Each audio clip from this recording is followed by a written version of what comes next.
Bonjour à toutes et à tous et bienvenue dans votre émission transversale. On est là ce soir pour parler foot comme d'habitude. J'ai envie de vous demander si ça va, même si je pense que ce soir je parle en votre nom. Personne ne va très très bien. C'est un peu une émission de deuil ce soir, mais je suis quand même obligé de vous demander comment vous allez. On va commencer avec Flavio qui aujourd'hui est à ma droite. Pour une fois, comment ça va Flavio? Bah écoute, un peu désabusé de l'actualité qu'il y a autour de l'OM en ce moment. Enfin, rien d'étonnant au final, mais à chaque fois déçu. Et toi Romain, comment ça va? Ça va, hein, il y en a beaucoup de choses à dire. Pas en bien, sinon ça serait mieux, du coup, en bien. Mais malheureusement, là, il y a pas mal une spéciale OM sur beaucoup de choses. Juste, tu peux préciser pourquoi Flavio, il est de ce côté et pas de ce côté par rapport à... Parce que je peux pas tourner la tête côté caméra de l'autre côté. Voilà, Il est tout complètement simplement. bloqué. Il est complètement bloqué. On est aujourd'hui une émission, comme Romain l'a dit, spéciale sur la crise à l'Olympique de Marseille. On ne se voyait pas suivre le processus habituel de l'émission, alors que le club qu'on suit tous depuis le début de la saison, bon, même depuis un peu plus avant, mais pour cette émission, en tout cas, on est basé sur l'OM et aujourd'hui, c'est un peu le grand n'importe quoi dans le club. Je pense que pas mal de supporters se demandent qu'est-ce qui se passe concrètement et pourquoi tout va mal, comment tout a vrillé. Et aujourd'hui, on va un peu vous décrypter tout ça et on va partir on va partir de ce qui est le plus chaud. C'est là dans l'actu de l'Olympique de Marseille, c'est la démission de Mehdi Benatia, directeur du football arrivé il y a 2 ans pour épauler Paulo Longoria et qui a décidé de démissionner après le match face à Strasbourg. Ce match face à Strasbourg qu'on a tous vécu et je pense qu'on a tous suivi et vu de la même façon quand Strasbourg a égalisé. On savait plus ou moins la direction que ça allait prendre et puis ça n'a pas manqué. Pour la 4e fois cette saison, l'OM perd des points après avoir mené 2-1 en rentrant dans le temps additionnel d'une rencontre de Ligue 1. Qu'est-ce que vous avez à dire sur ce match, les gars? Parce que bon... C'est là pour le coup, j'ai pas l'habitude de pointer ça là-dessus, mais je pense qu'en ayant revisionné le match, parce que j'ai pas pu voir le match en direct car je bossais dans le stade, et donc en revisionnant le match, je trouve quand même que les Olympiens ont eu pas mal de malchance, même si le match et le contenu des Olympiens n'est pas flamboyant du tout.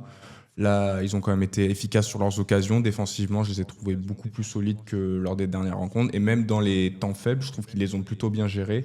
Mais malheureusement, il y a cette réduction du score sur une frappe contrée qui lobe Rulli et cette erreur d'Emerson qui est quand même un peu compliquée parce que personne ne doit lui dire que ça vient dans le dos et du coup il se fait prendre par le jeune joueur de Strasbourg et il fait cette faute qui provoque un penalty et puis après Rulli qui arrange pas la situation avec une main pas du tout ferme alors que la frappe était au milieu et qu'il avait eu l'intelligence et le flair de pas partir de suite. Malheureusement, il n'a pas pu mettre ça à profit et nous rapporter des points. Un score de 2 où l'OM se fait remonter à la fin, c'est ce qu'on appelle un marronnier dans le terme dans le milieu journalistique, c'est-à-dire quelque chose qui revient de manière très souvent chaque année. On pense au sujet sur Noël, sur les premiers flocons de neige qui tombent. Et l'égalisation 2-2 à la dernière minute de l'Olympique de Marseille, c'est un marronnier cette saison. C'est arrivé 4 fois. Toulouse, Angers, PFC et là Strasbourg. Des matchs, encore une fois, que tu avais plus ou moins à ta portée. Pas tous non plus, où c'était évident que tu devais gagner, mais tu te fais remonter sur des dernières secondes où c'est pas, encore une fois, une question de niveau, parce que le niveau est là, mais c'est encore une question de fébrilité mentale. Quelque chose qui revient souvent à l'Olympique de Marseille cette saison et c'est surtout quelque chose qui est beaucoup mis en évidence par rapport à ce qui s'est passé là avec les départs d'un entraîneur et d'un directeur sportif. Mais sur le match, oui, c'est quand même dans un OM très moyen dans les têtes et sur le jeu face à un Strasbourg qui était aussi moyen, enfin avant le match tout ça, mais même pendant le match que j'ai pas trouvé Strasbourg très flambant. Un Olympique de Marseille qui faisait vraiment faisait du bien à voir. Il y avait quelque chose, il y avait de belles choses qui étaient montrées, plus du côté Marseille que du côté strasbourgeois. Marseille a su exploiter les failles de Strasbourg avec les mauvaises relances du gardien. Mais ce que tu retiens à la fin, c'est un 2-2, une égalisation à la fin. Et quand tu te prends le 2-1 à la 75e, je crois, 73e, tu le sais dans ta tête, mais tu te dis non, c'est pas possible, ça va pas encore arriver une 4e fois cette saison. Il y a des miracles à l'OM et ça en fait partie. Hein. Et en plus, Romain disait qu'il y a eu 4 fois où on s'est fait égaliser. On parle même pas des matchs où on a perdu à la dernière seconde. Rennes en début de saison, le trophée des champions contre Paris, Atalanta à la maison en Ligue des Champions. Donc prendre les buts le temps additionnel. C'est un peu la spécialité cette saison. Il y a Robin dans le chat qui était là lors de la dernière émission qui nous dit qu'on lui avait demandé de venir la dernière fois. On était là. Ouais, je pense que toi, Robin, tu as dû vivre ce match un peu mieux que nous avec cette égalisation de Strasbourg. Mais je pense que tu nous contrediras pas en disant que Strasbourg fait pas un excellent match. L'OM est pas très bon. L'OM marque sur 2 erreurs de relance de Mike Penders, quand même, plus ou moins. 2 buts d'abord de Greenwood et ensuite d'Amin Gouiri. Et Strasbourg qui n'en attendait pas moins de la part de l'Olympique de Marseille que cette période de fébrilité aux alentours de la 70e où l'OM a arrêté de jouer. Et tu prends ce but qui pour moi quand même est vachement dû à la malchance. Je veux dire, sur une touche, ça part d'un mauvais dégagement. Après il y a une touche. Martial Godot qui fait un super numéro sur le côté, une frappe qui est contrée, qui lobe Rulli, qui tape le poteau, qui finit au fond. En fait, cette saison, j'en parlais en privé, c'est un peu le truc de la loi de Murphy, c'est que tout ce qui va mal se passer, tout ce qui est susceptible de mal se passer, se passera mal. Et cette saison, là où des fois ça tourne dans ton sens, là c'est totalement le contraire. Et en fait, je trouve ça un peu dur. Là où face au Paris FC ou face à Toulouse et Angers, franchement, c'est dur, mais tu mérites de te faire revenir. Là, je trouve que l'OM affiche un mauvais visage pendant 5 minutes après le but, où il y a vraiment ce truc de fébrilité. Tu es à 2 doigts d'en prendre un juste après. Mais l'OM se remet dans le match. L'OM ne vient pas en victime expiatoire, les joueurs, je parle. Après, on parlera d'Abardonado qui a raté son coaching. Mais là où face au Paris FC, tu t'écroules complètement et tu touches plus le ballon, là, je trouve que l'OM reprend le dessus sur la fin de match. Tient le ballon pendant 3 minutes dans le temps additionnel et après il y a ce contre qui vient d'une passe extraordinaire de Valentin Barco, faut aussi le dire, parce que bon, la passe extérieure du pied pour trouver Martial Godot, il y a des trous énormes dans la défense de l'OM, mais je trouve ça assez dur. En fait, c'est ce truc de tout ce qui peut mal se passer se passera mal pour l'Olympique de Marseille. Ta fin de match, elle est plutôt gérée correctement, même si tu laisses un peu le ballon. Et tu te fais punir sur une erreur individuelle. Emerson, c'est compliqué parce qu'il fait une très très bonne saison dans sa globalité, mais il fait 2 erreurs. Et même en soi, il fait un bon match aussi. Oui, il fait un très bon match, mais il fait 2 erreurs sur la saison. Et les 2 erreurs, elles coûtent tellement cher à la fin. Quand tu fais le calcul, possiblement le rouge sur sa simulation face au Sporting, il te coûte au final la qualification dans les 24. Et là, il propulse le départ de Mehdi Benatia. Donc c'est vrai que nos amis lyonnais nous avaient prévenu sur Emerson que c'était un joueur capable de faire des grosses erreurs. Il leur avait coûté, je sais plus si c'est une qualification ou des points en championnat lors de son passage à Lyon. Et là, le fait est qu'à Marseille, c'est pareil. Joueur solide qui ne te fera jamais gagner un match à lui tout seul, mais qui est aussi capable de choses assez graves. Enfin, assez graves, c'est que du football, mais honnêtement, je trouve que l'erreur, elle est grossière, même si personne ne lui parle. Comment il peut ne pas prendre l'information et surtout qu'il est très expérimenté. Il y a rien à obtenir d'autre pour Yacine Jessim, et qu'à part ça, et il tombe dans le panneau. Et franchement, la faute, elle est lunaire. Il lui envoie ce coup de latte dans la cuisse. Enfin, c'est vraiment n'importe quoi. Et derrière, l'OM qui, on le disait, 4e fois cette saison, le même scénario identique à celui face au Paris FC. Tu gagnes 2-1, tu gagnes 2-0, tu te fais revenir à 2-1 et à la 93e, pile la même minute, tu provoques et tu termines en prenant un penalty. PFC, c'était un penalty aussi? Ouais, je me rappelle plus. Penalty sorti complètement raté. Ah oui, Rulli l'a sorti, pardon. Ouais. Et les 2 fois, tu vois, on en revient à ce truc de... Bon, il y a d'autres explications, mais ce truc de la chance. Face au Paris FC, le penalty touche la barre avant de rentrer. Là, Rulli reste au milieu sur le penalty. Il a le bon truc. Et en fait, ce qui tue Rulli, c'est que il reste au milieu, mais il a un petit truc d'hésitation et il part à droite. Ouais. Et en fait, c'est ça qui le tue de partir à droite, parce qu'après, il essaie de rattraper avec sa main gauche. La main n'est pas assez ferme et tu prends ce but comme ça. Et voilà, ça fait. On a fait un peu les calculs. L'OM, cette saison, a perdu 9 points après la 90e minute et 11 après la 80e. Fait 20 ? Non. Au total ? Non. Non, pardon. 9 points. Oui, cumulé, pardon. Oui. Ouais, j'ai pas compris. Après ça veut dire que si tu enlèves le temps additionnel, cette saison, l'OM a 49 points et pas 40, et à 3 points de Lyon, 2 points du PSG, t'as 4 points devant Lyon aujourd'hui. T'es encore dans la course pour tout. T'es encore dans la course pour tout. Aujourd'hui, l'OM clairement, pour moi, ne joue plus du tout le titre. Ah non, encore plus. Ça fait un moment. Encore plus avec la condition de la saison avec le coach. J'irais même te dire, on joue peut-être même plus la 3e place. Non, quand même pas. C'est là où j'en viens. Et l'OM est en difficulté pour cette 3e place, parce que Lyon est 5 points devant.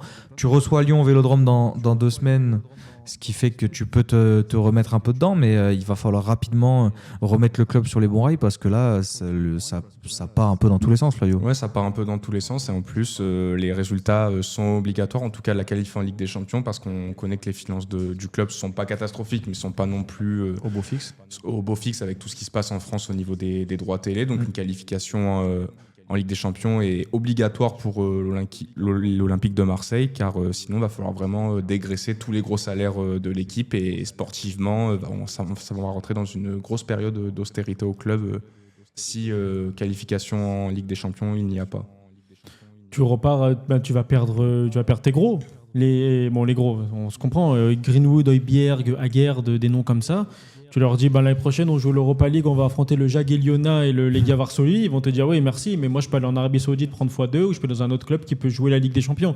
Donc t'es bien gentil, mais c'est fini. Par rapport à ses finances, va devoir les vendre, parce que c'est même pas une question de eux qui voudront partir ou pas, c'est l'OM n'aura pas le choix. Oui. Et tu repartiras encore une fois sur un cycle qu'on connaît tous à l'Olympique de Marseille. Tu repars en Europa League. Si ça continue la saison prochaine, tu finis 5e ou 6e, ras des pâquerettes, mais tu seras quand même en une Coupe d'Europe. On ne sait pas laquelle, mais tu seras peut-être en Coupe d'Europe. Tu feras un plus ou moins beau visage, un 16e, un quart d'Europa ou de conférence, et tu repartiras l'année d'après avec de plus grosses ambitions comme la Ligue des Champions. Et on ne sait pas de quelle manière potentiellement ça se recassera la gueule. Et on arrivera encore sur ce cycle comme ça. On en parlera après de comment on peut stopper cette soi-disant malédiction, même si le mot n'est pas forcément... le mot est presque bien choisi. C'est très compliqué. C'est très, très, très, très compliqué. Et les départs, c'est pour ça que j'ai dit que l'OM limite la 3e place. Je ne dis pas qu'on la joue plus. Mais quand tu vois la dynamique actuelle de Lyon et de Marseille, au-delà du résultat, contextuellement, comment ça se passe en interne, le club, etc., je me dis limite, on est super loin maintenant de Lyon. On est très, très, très, très loin. Et une 4e place, après, tu joues un barrage, tu peux te qualifier en Ligue des Champions. C'est pas impossible. T'es pas insurmontable. Mais ça impacte ton mercato. Mais déjà, ça impacte ton mercato parce qu'il y a un décalage dans les rentrées d'argent. Ouais, voilà. Tu ne touches pas la même somme à la fin de la saison, etc. Et oui, c'est vrai que ça aura un impact dans tous les cas. Et l'OM ne doit pas viser... Enfin, pour moi, la 4e place, ça ne doit pas être un objectif. Et de toute façon, tu dois aller chercher ce top 3. Et là où on voit pas mal de trucs passer en ce moment, que peut-être un prolongement de l'intérim de Jaca Bardonado est étudié. Moi, j'ai envie d'arrêter qu'on coupe court tout de suite avec ça. Parce que Strasbourg, la défaite, elle est aussi pour lui. On va revenir un peu sur le match de Strasbourg. Pour moi, ces changements, ils sont catastrophiques. Tu penses auquel en particulier? C'est pas contre le joueur, parce qu'il s'est vraiment fait fracasser. Mais je veux dire, quand tu signes Imad Abdelli, parce que c'est ce changement qui déséquilibre l'équipe, tu viens pas chercher un récupérateur de ballon. Parce qu'en soi, dans son registre, faire du Imad Abdelli, il a bien tenu les ballons. Je veux dire, c'est juste pas le bon mec à faire rentrer à ce moment-là. C'est pas le bon profil à t'avoir sur le 11 sur le terrain, ouais. Sachant que t'as Vermieren sur le banc, que t'as envoyé Tochoukou Nadi J'avais oublié en tribune, et ça va falloir en parler aussi, parce que 6 millions pour un mec, pour l'instant il fait 2 apparitions, 2 fois on l'envoie en tribune. Donc je sais pas ce que le staff voit aux entraînements, mais à mon avis ça fait peur. Et aujourd'hui t'as un mec comme Vermieren qui, comme d'habitude, est envoyé au placard, on sait toujours pas pourquoi, qui voit plus le terrain, qui joue 5 minutes à Paris. Enfin, là, dans un match comme ça, où tu sais que tu es sur la brèche, que Bilal Nadir, il n'a pas été bon avec le ballon, mais sans ballon, il a un abattage de fou. Il récupère je ne sais pas combien de ballons sur l'intégralité du match. Ça, dans l'investissement et dans l'envie qu'il a pu donner, on ne peut rien lui reprocher. Et tu fais ce changement qui te coûte, et parce que sur quasiment toutes les situations strasbourgeoises après son entrée, il est sur la photo, Imad Abdelli, parce qu'il est trop lent. C'est vrai que sur la percée de Martial Godot, qui ne doit jamais passer entre 15 joueurs, là, tu te dis... Mais il y a même d'autres situations où ça ne fait pas but, où il y a un contre et le joueur de Strasbourg, il se retourne, Abdelli, il part à l'autre bout. Son entrée, elle est catastrophique, le pauvre. Mais j'ai pas envie de lui jeter la pierre. Pour moi, c'est une erreur d'Abardonado, il ne doit pas rentrer. Pareil, quand tu passes à 5 défenseurs, je veux dire, combien de fois dans l'histoire du foot on verra ce truc d'une équipe qui veut tenir le score, passe à 5 et prend un but 10 minutes après. Enfin, je veux dire, je ne comprends pas. On en parlait la semaine dernière, 5 défenseurs ne veut pas dire mieux défendre qu'à 4. Tu étais assez solide, assez en place à 4. Tu fais ce changement, tu retires un milieu, tu retires une ligne de pressing, tu subis. Enfin, Jacob Bardonado, il a travaillé avec les meilleurs coachs qui sont passés à l'OM. Il a travaillé avec Bielsa, il a travaillé avec Sampaoli, il a travaillé avec Tudor, il a travaillé à De Zerbi. Et j'ai pas l'impression qu'il a appris grand-chose, Pancho. Donc merci pour les travaux, même si sur le banc de l'OM, c'est 2 nuls, une défaite, dont une défaite 4-0 au Parc des Princes. Mais voilà, il faut s'arrêter là. Adjoint, c'est très bien. Il fait la traduction pour les entraîneurs, mais non merci. Et il va falloir que l'OM prenne un entraîneur assez rapidement. Après, il faut pas non plus trop lui jeter à la pierre. Il est là, je pense qu'il le sait très bien. Il est là il est là juste en attendant que l'OM trouve la bonne personne. Il a dû avoir aussi un contexte quand même assez compliqué pour préparer son match. Il n'a certainement pas la même vision que De Zerbi, donc il a dû un peu essayer de revenir à des choses très très simples. Et je pense que quand tu as un truc comme ça, tu te bases avant tout sur du mental et beaucoup moins sur de la tactique, car tu n'as pas assez de temps de révolutionner tout ce que les joueurs ont vu depuis 1 an et demi à l'OM en seulement quelques jours. Donc je pense se précipiter de lui le remplacer parce qu'il a du mal pour prendre quelqu'un qui va pas forcément être. Je pense que le choix là, ça va être un choix important pour redémarrer une page, redémarrer un projet, préparer aussi la saison prochaine en essayant quand même de faire en sorte de rester dans les objectifs de cette année, parce que si tu ne remplis pas tes objectifs cette année, l'année prochaine, tu pourras pas repartir sur un projet ambitieux. Enfin, en tout cas, il le sera beaucoup moins. Donc, je pense quand même qu'il faut quand même bien se faire gaffe, parce que j'ai vu des noms sortir pour le choix du nouvel entraîneur. Bon, on a vu Habib Beye, évidemment, qui était proposé. Je sais pas si c'est une info assez sûre, mais j'ai vu aussi Eric Schell, qui a été, j'en sais rien si c'est sûr ou pas, je laisse les gens aller voir et vérifier. Ouais. La fédération nigériane a dit qu'il était sous contrat et qu'il n'y avait pas de raison qu'il parte normalement. Donc voilà, donc pour l'instant, en tout cas, les noms qui sortent, que ce soit des simples rumeurs ou des vraies approches, ils sont pas non plus clinquants. Donc je pense qu'il faudrait prendre son temps pour trouver la bonne personne qui est capable de repartir d'une feuille blanche et aussi supporter on va dire cette pression énorme qu'il y a sur l'OM en ce moment, parce que je pense que c'est surtout ça qui a manqué dans les dernières personnes qui étaient aux manettes du club pour bien mener ce projet, qui pourtant avait quand même a vu des bonnes choses et qui a aussi plein de bonnes idées. Pourtant, Eric Schell, c'était un profil intéressant, du moins pour la période de transition. Peut-être pas pour les 6 mois, parce qu'encore une fois, il est affilié au Nigeria. Je me suis posé la question, est-ce que tu as le droit de venir faire 6 mois dans un club, même si tu es entraîneur de section nationale, tu peux, sachant que la CAN vient de se finir, l'actualité du foot international, elle n'est pas très folle. Donc, il y a une coupe tu peux être entraîneur. Ah oui, c'est vrai. Non, mais tu peux être entraîneur d'un club et d'une sélection. Comme sur FIFA. Ouais, c'est possible. Okay. Je crois que c'était l'entraîneur du Spartak ou du CSKA Moscou qui était aussi l'entraîneur de la Russie. Tu peux. Ah oui, ouais, en vrai, vu comme ça, ouais. Ouais, c'est sûr. Mais oui, il y a une Coupe du Monde à préparer, c'est sûr. Mais non, Eric Schell, c'était un bon profil. Après, les profils, on en parlera peut-être un peu tout à l'heure. Mais dans tous les cas, je ne pense pas qu'il faille un entraîneur maintenant pour le nouveau projet. Je pense qu'il t'en faut un de transition. Ah oui. Pour après repartir avec un nouveau plus, on va dire plus bâtisseur, que là maintenant il te faut un mec qui connaît la Ligue 1, qui va gérer les égos, qui va revenir à des choses simples par rapport à tout ce qu'ils ont vécu avec le bouillon tactique que leur donnait De Zerbi dans le crâne. Donc tu reviens à des choses simples avec quelqu'un qui connaît la Ligue 1, qui sait comment gérer certains égos. C'est pour ça que Eric Schell était bien. Mais actuellement, le fait est qu'on a Jacob Bardonado sur le banc et que je suis un peu d'accord avec Tom. J'aimerais pas le voir continuer un match de plus, mais c'est vrai que se précipiter pour un mec en transition, c'est un coup à te flinguer la course à la Coupe de France et à la Ligue des Champions. Après, pour moi, tu as des profils intéressants qui sont libres et je vois pas pourquoi on pourrait pas passer directement à autre chose tout de suite. Je veux dire, si demain l'OM a l'opportunité, je dis une bêtise, de signer un Ruben Amorim qui est libre. Tu peux dire Zidane ? Non, pas Zidane.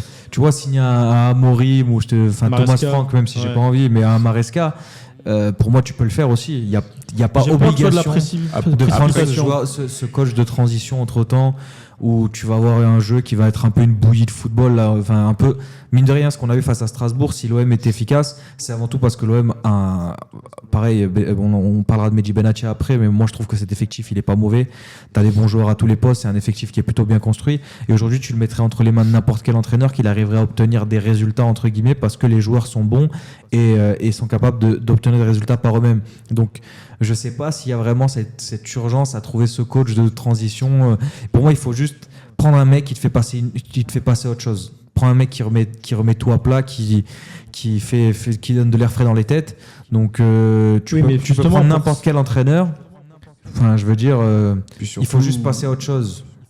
Puis surtout, qui discute avec ce mec et qui est en train de le chercher, sachant qu'il n'y a plus de directeur C'est sportif. Pablo Longoria. C'est pas Balzaretti qui a pris la relève sur le papier.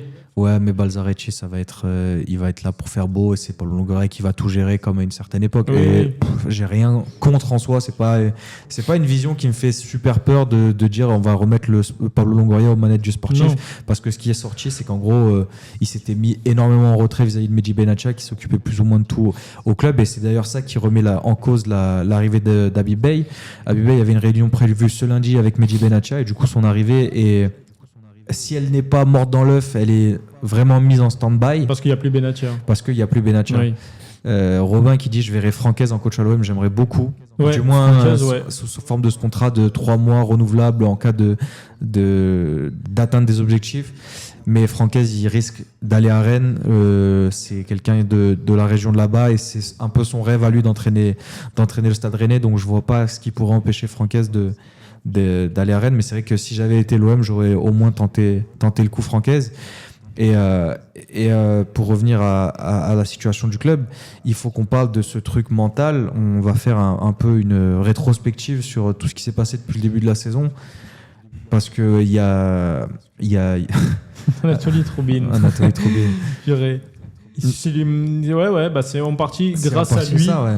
Il fait partie des acteurs qui ont précipité, c'est pas de sa faute bien évidemment, c'est la faute de l'OM, mais qui ont précipité ce dont on va parler là maintenant.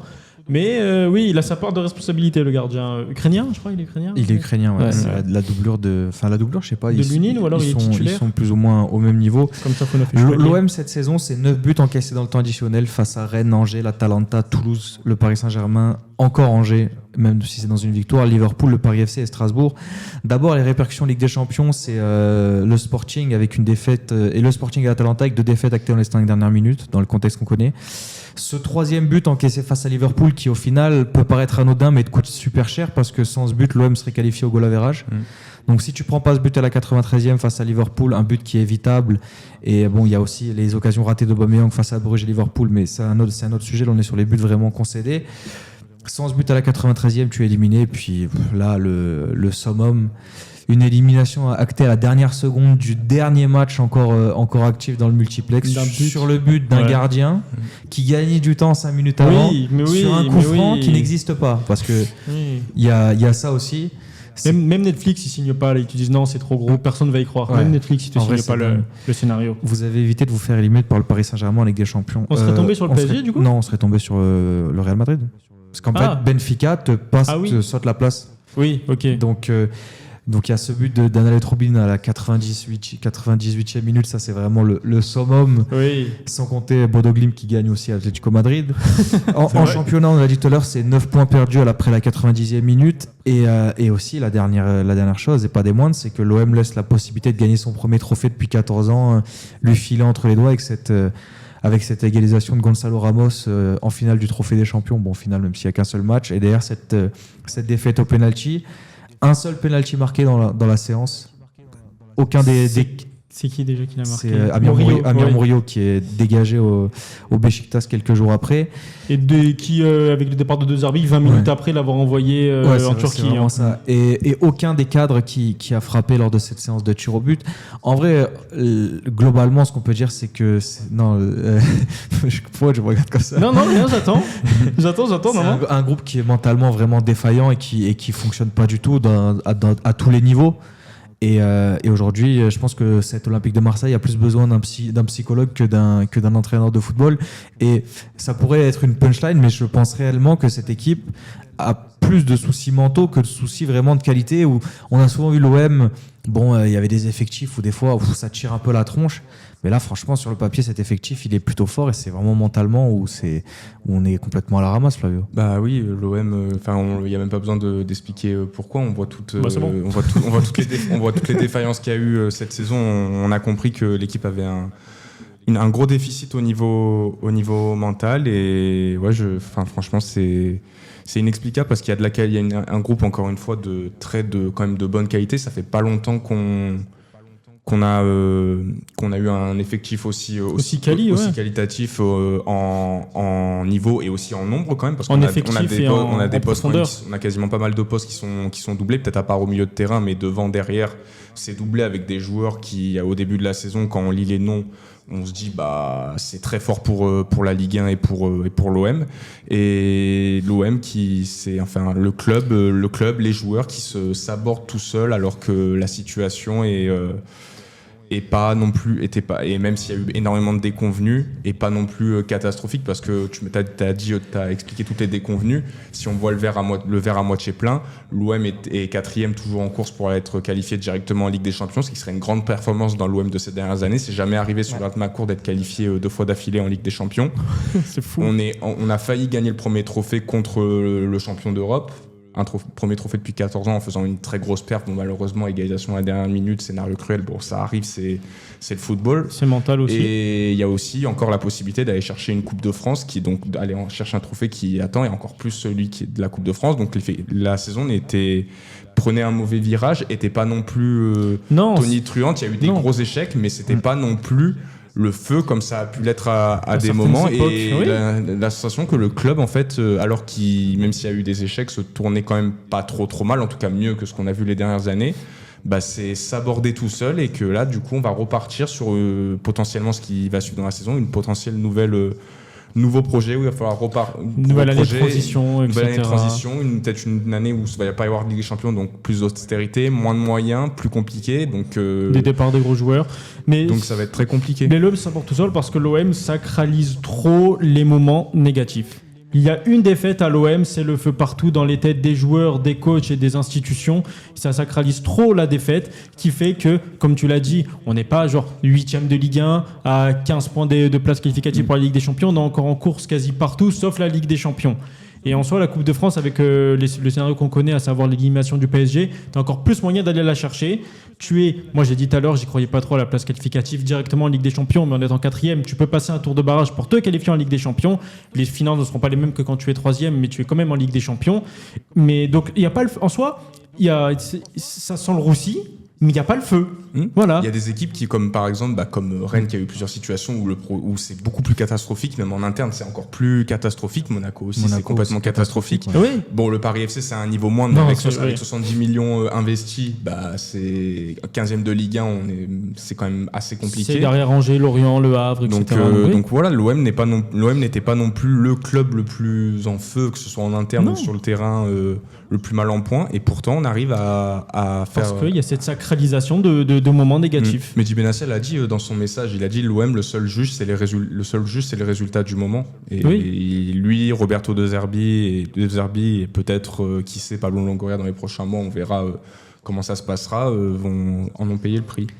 Je suis assez d'accord sur ce truc de l'OM se met le feu tout seul. Après, il y a quand même d'autres choses qui font que, mine de rien, là, ça commence à faire beaucoup. Juste en 2026, il y a quand même pas mal d'humiliations assez inacceptables pour moi, où vraiment c'était dingue. On en reparle. C'est ce 3-0 à la maison face à Liverpool. Bon, on se dit c'est Liverpool, mais c'est un Liverpool qui vit une saison très compliquée, qui a enchaîné un match nul avant l'OM et juste après l'OM.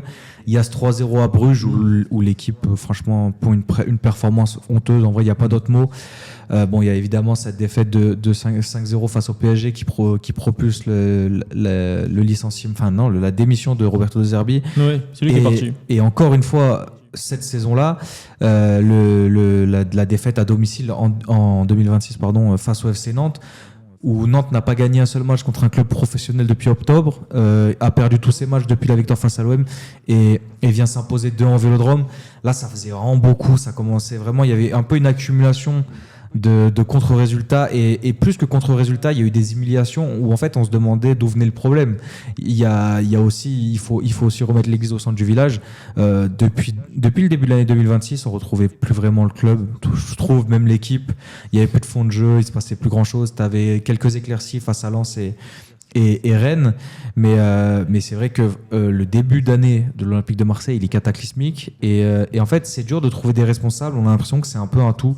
Que c'est une faillite globale, mais qui, mine de rien, comme le disait Flavio, n'hypothèque pas totalement la saison de l'Olympique de Marseille. Non. Pour autant, Je veux dire, ok, c'est une très très très mauvaise période, mais si les gens à la tête du club et aussi le coach à la tête de l'équipe première étaient un peu plus, pas courageux, parce que bon, c'est dur de... Un peu plus froid. Ouais, déjà un peu plus froid. Un peu plus de hauteur, un peu moins dans la passion, parce qu'on Mehdi Benassia et De Zerbi, on peut pas leur reprocher leur investissement et leur amour du club. Je pense que c'est deux personnes qui aimaient vraiment le club, mais parfois ça a peut-être dû un peu les titiller, les mettre à chaud eux, et ça a dû avoir des répercussions négatives dans leur management. Je pense pas que ce soit des mecs un peu tyranniques ou quoi, mais ça a dû déteindre forcément sur leur management avec certains moments, d'où le discours de Zerbi qui a parfois été un peu fort avec les faibles et faible avec les forts de son groupe. Parce que en plus, je pense pas que ce soit une personne comme ça, rien qu'avoir l'exemple de quand il part, ça a pris du temps surtout pour qu'il négocie. Il n'a pas pris lui sa prime de départ de licenciement, je sais plus exactement le terme. Et il a fait en sorte que son staff lui l'ait. Donc tu vois, je pense pas que non plus ce soit quelqu'un de mauvais à ce moment-là. Je pense que c'est quelqu'un qui vivait le truc trop à fond et qui demandait peut-être autant, voire plus de passion de leurs collaborateurs, et ça l'a pas forcément fait sur le long terme. Avec en plus excuse-moi je te coupe, avec en plus des fois une communication assez maladroite des deux, où il y a eu beaucoup de contresens entre les trois qui formaient ce projet où ils devaient être unis jusqu'au bout. J'allais y venir, Benassia, lui, ce côté passion, ferveur de l'OM, il est formé au club, ok, etc. Il a un certain attache avec l'Olympique de Marseille. Mais il y avait aussi ce côté passion avec Benassia, où on se rappelle de certains screens qu'il mettait sur Twitter. Je me repense à une faute sur Peshao qui se fait pousser, je crois que c'est face à Toulouse, je ne me rappelle plus, où il screen l'action, il met des smileys qui pleurent de rire en serrant le corps arbitral, regardez, genre là, il n'y a pas faute. Même des fois sur des choses, après, Benassia, il parle beaucoup médiatiquement, on l'a souvent vu en après-match, même sur le terrain. Il s'est fait suspendre aussi par rapport à des choses qu'il avait fait avec les arbitres, alors que d'autres présidents... Après, c'était un scandale. Oui, un peu. Oui. La sanction était très très sévère. Oui. Mais c'est des choses qui, mine de rien, rentrent dans le CV de son passage à l'Olympique de Marseille.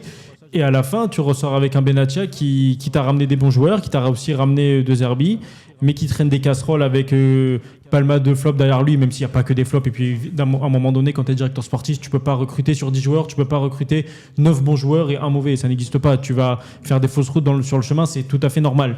Mais donc, au-delà de ça, et tu as aussi les casseroles médiatiques derrière de certaines sorties où... il a dit certaines choses, donc on parle, je crois que c'est après la défaite 5-0 face au Paris Saint-Germain, où il dit j'ai parlé au cadre, j'espère qu'ils ont conscience de la honte qu'ils peuvent avoir sur leurs épaules. Enfin, c'est pas ça mot pour mot, mais l'idée c'était ça.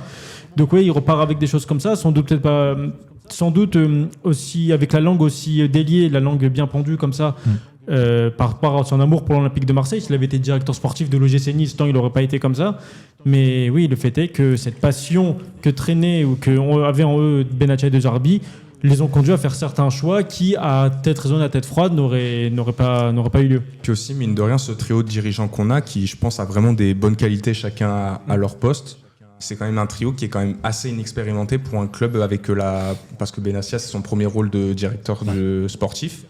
De Zerbi, c'est sa première grosse expérience, sa première année en Ligue des Champions. Il y en a eu une contre le Shakhtar, mais certainement pas avec la même pression et les mêmes attentes qu'à l'OM. Et Pablo Longoria, mine de rien, même s'il est très jeune et que ça fait très longtemps qu'il est dans le monde du football, c'est la première fois qu'il se retrouve à la tête d'un club, qui a une forte institution en plus comme l'OM. C'est un autre métier, président, que directeur sportif ou qui a aussi un autre truc. Donc au final, on avait un trio avec de très bonnes idées et qui bossaient bien, qui avaient de la très bonne volonté, mais qui par moment manquaient peut-être un peu de calme, de hauteur, d'expérience, parce que les trois on le sent chaud, les trois vivent le foot et les matchs à fond. On l'a vu Pablo Longoria avec l'épisode championnat de merde, tout corrupt, etc. Bel accent. Pour lequel on a petit problème d'ego aussi entre les trois. Aussi, sûrement, apparemment, il y avait des petites tensions entre Pablo Longoria et Mehdi Benassia. J'aurais pas assez d'infos. C'était quoi? C'était comme quoi Benassia prenait un peu trop de place? Benassia prenait un peu trop de place, Longoria trop en retrait. Même, je pense que dans tous les cas, quand il y a des égos et que ça se tape dedans, c'est toujours compliqué. Quand c'est à la tête du club et tout, les répercussions après peuvent se voir sur le terrain. Peut-être pas aussi flagrantes que des choix de coaching, mais ça se voit quand même un peu sur le terrain. Après, moi, je suis plutôt fan de ce qu'a fait Mehdi Benassia durant l'intégralité de son passage à l'OM, notamment sur le plan du sportif. Moi aussi, j'aime beaucoup. Mais j'ai énormément de mal avec ces derniers mois, et notamment sur sa communication un peu incendiaire. Enfin, je veux dire, le mec est censé représenter l'institution OM, il fait des grands discours, il parle des joueurs, etc. Mais le mec, ça fait quand même 6 mois qu'il laisse entendre qu'il peut se barrer à tout moment. Et là, tu te casses en plein milieu de la saison alors que l'institution, je sais pas quoi. Ok, vous renoncez à vos sous, les gars, même pour Roberto De Zerbi. Mais moi, je trouve que c'est un peu une attitude de l'âge de la part des deux. C'est-à-dire que, ok, et là, c'est un truc, pour le coup, où je vais me ranger du côté de Paulo Longoria. C'est que dès que le bateau s'est mis un peu à tanguer trop fort, Roberto De Zerbi on a pris les canaux de sauvetage et Mehdi Benatia se sont barrés. Ouais. Là où Pablo Longoria, même quand son meilleur ami Marcelino a quitté le navire, lui il est resté, il a toujours tenu bon. Et on peut reprocher beaucoup de choses à Pablo Longoria, mais une nouvelle fois il va se retrouver un peu capitaine d'un navire à l'abandon, un navire qui continue à prendre l'eau, et lui il est là contre vents et marées. Putain, elle est très très marine ma métaphore. Mais là où je veux dire, c'est que j'ai un peu du mal avec la fin de parcours de Mehdi Benatia avec l'OM. Tu sentais que le mec voulait partir en fait, il en avait marre, et ça peut se comprendre. L'OM c'est un contexte particulier. Mais venant de mecs comme De Zerbi et Benatia, qui sont quand même vachement moralisateurs par rapport aux joueurs, leur manière de vivre le foot, comment les couilles, pardon, mais c'est vrai que ça revenait pas mal dans le vocabulaire, les couilles, etc. Aujourd'hui, Roberto De Zerbi, il a senti que son vestiaire l'avait plus ou moins lâché. Au lieu de s'accrocher, de tenir bon, comme pourrait le faire je te dis une bêtise, mais Arne Slot à Liverpool, je pense qu'il a connu des remous aussi forts que ceux qu'a connu De Zerbi à l'OM. Il s'est accroché, il a tenu bon, il s'est remis. Parce que le mercato à 300 millions, 5e de PL quand t'es Liverpool et tout, etc. Dans les remous était beaucoup plus fort. Et en fait, j'ai l'impression que la communication et le pardon, tu as le droit dans tous les autres clubs, mais à l'Olympique de Marseille, une fois qu'il y a eu une embrouille, c'est terminé. Oui, je vois ce que tu veux dire. Le nombre de fois où je vois le mec, lui il devait partir, et finalement 2 mois plus tard, la situation elle s'est apaisée et ils vont continuer, il y a prolongation. J'ai l'impression que ça arrive jamais à Marseille, que tout est conflit, et qu'à partir du moment où il y a conflit, le chemin de la réconciliation est impossible, et que la seule solution c'est tout le monde se barre. On l'avait déjà vu en début de saison avec Adrien Rabiot, pardon, mais là on revient loin, mais ça fait partie de tout ce contexte, parce que c'est aussi le point de départ de cette instabilité, là où tu es censé repartir.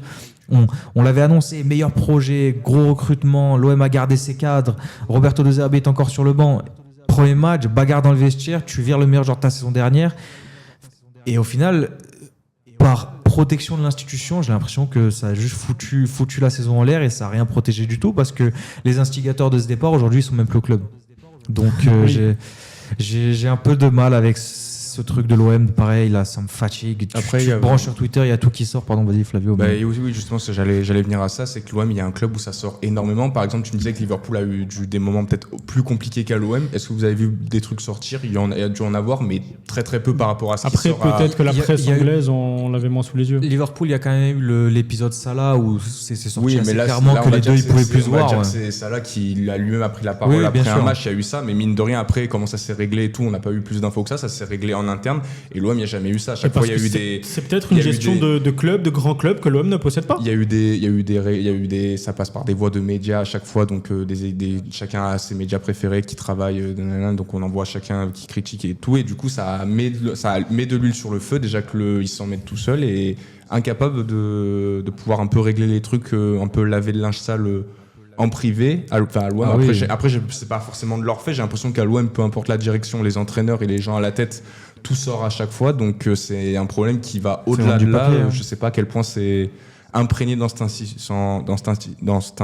vas le faire dans ce club, dans ce club. Mais ouais, voilà. Et donc ouais, je sais pas comment ça. C'est aussi un point sur lequel il faudrait vraiment travailler à régler, parce que ça fait énormément de mal, je trouve, à l'Olympique de Marseille, alors que ça met de l'huile sur le feu, alors qu'il n'y a pas forcément lieu.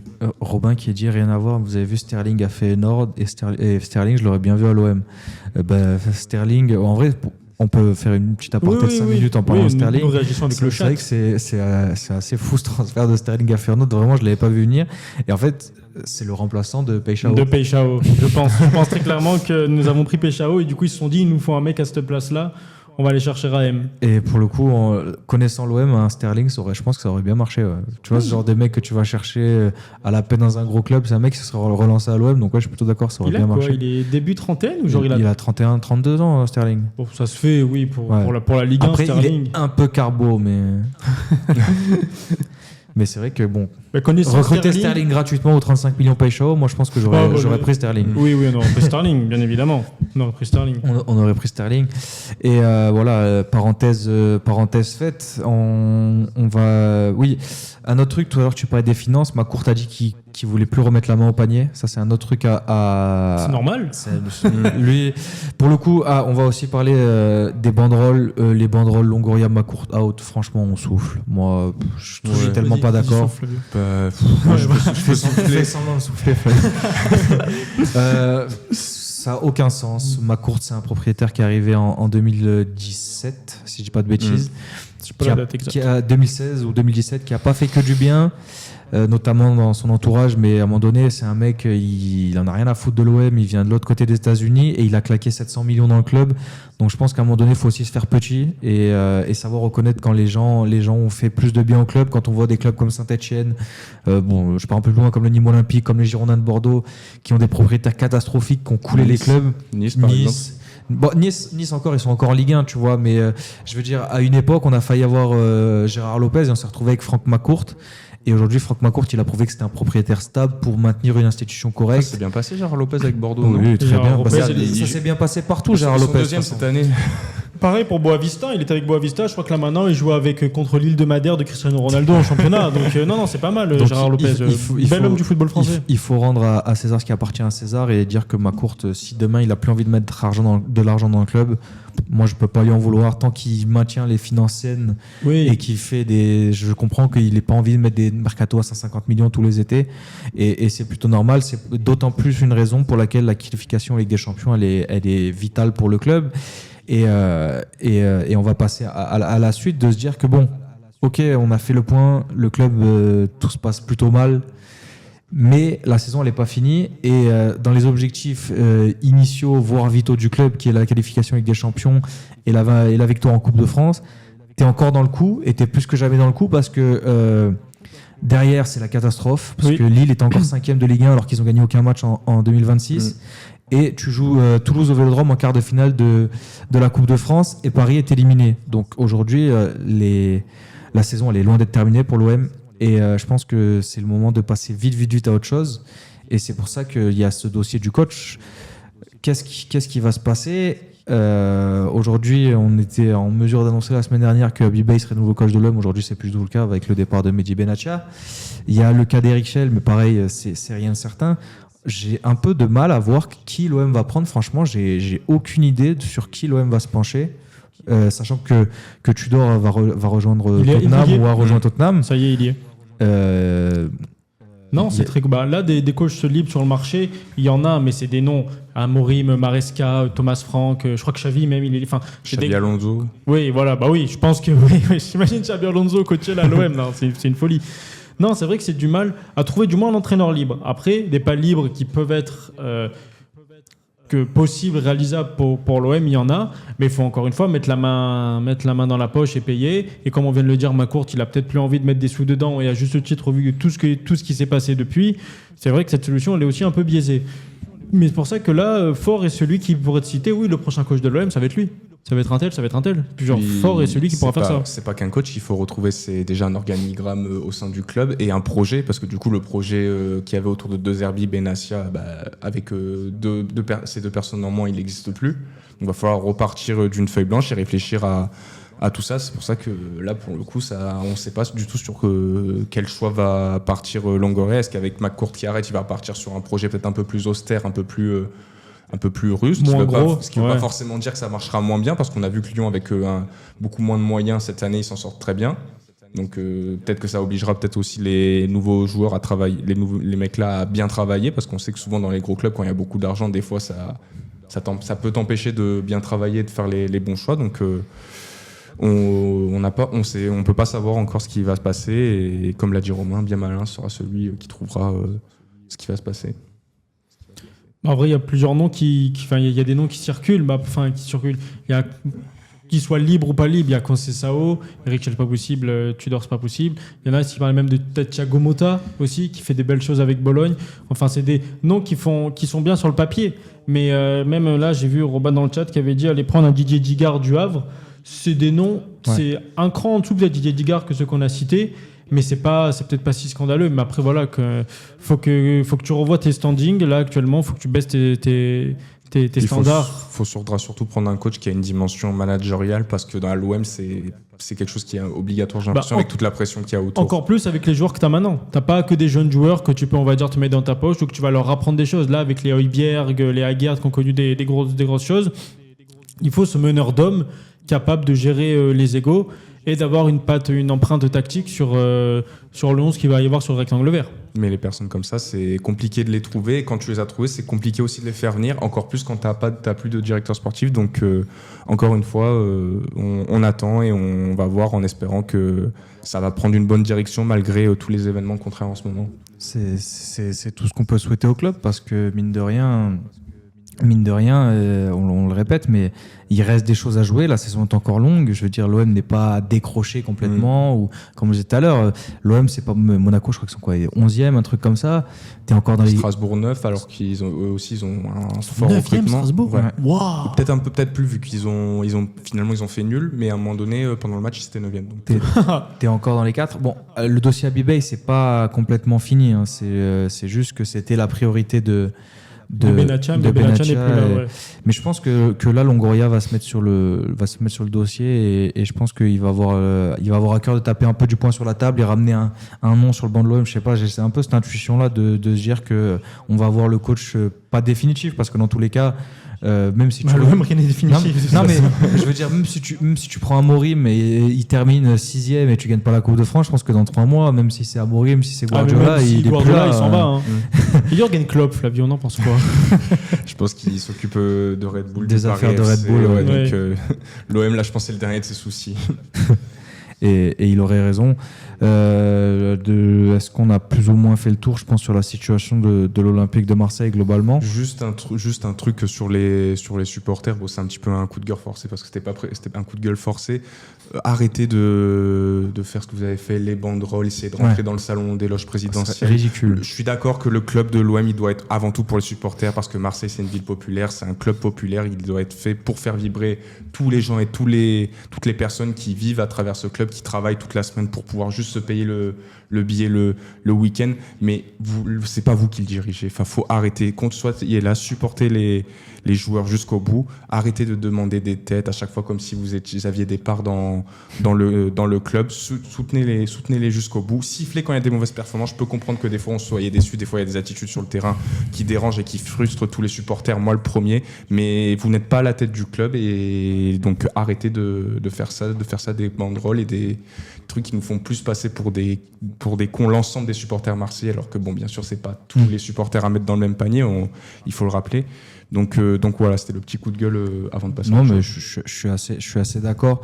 Surtout qu'en fait, on le répète, mais cette saison, les supporters ont été assez patients, mais en fait, il faut arrêter. Je l'ai vu tout à l'heure dans le chat, et je suis assez d'accord. L'OM, c'est pas le Real Madrid, c'est pas le FC Barcelone.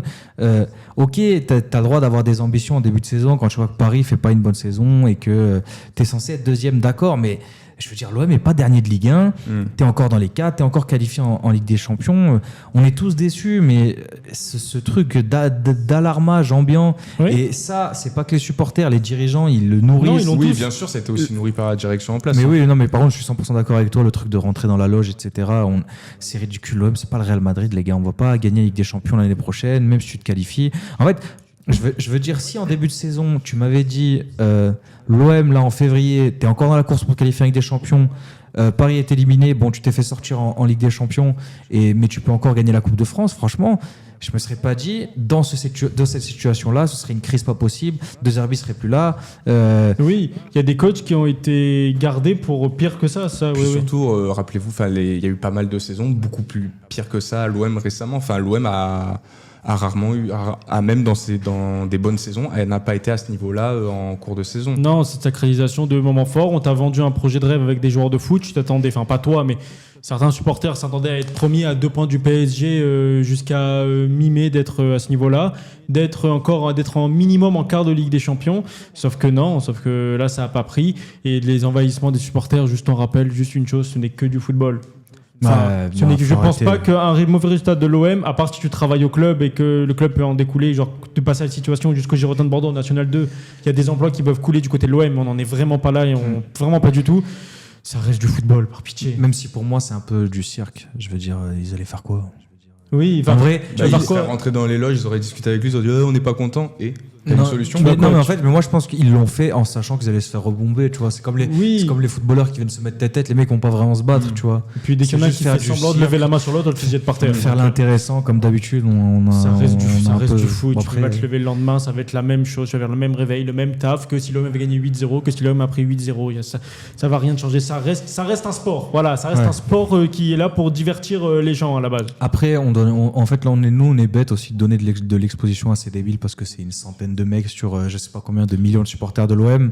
Sur 60 000 si tu comptes un stade, donc c'est quand même un ratio très faible. C'est minime et on devrait même pas leur donner une plateforme d'exposition parce que bon c'est ridicule et ça fait plus de mal ça fait plus de mal au club qu'autre chose et voilà, je pense qu'on a à peu près fait le tour concernant l'Olympique de Marseille. On a pris une bonne heure pour parler de ce qui va mal dans notre club.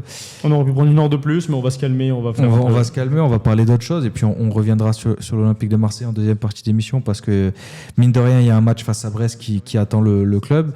Et on peut rapidement juste parler des autres clubs, des autres matchs de Ligue 1 parce que c'est aussi ce qui fait que l'OM est aussi mal, c'est que les autres clubs de Ligue 1, pendant que l'OM stagne, ça avance super fort, que ce soit Lyon ou Lens. Flavio, je sais pas ce que t'en penses, mais une nouvelle fois, les concurrents de l'OM ont fait le job. Hein. Lyon, par exemple, 13e victoire d'affilée qui ne fait pas de faux pas contre Nice.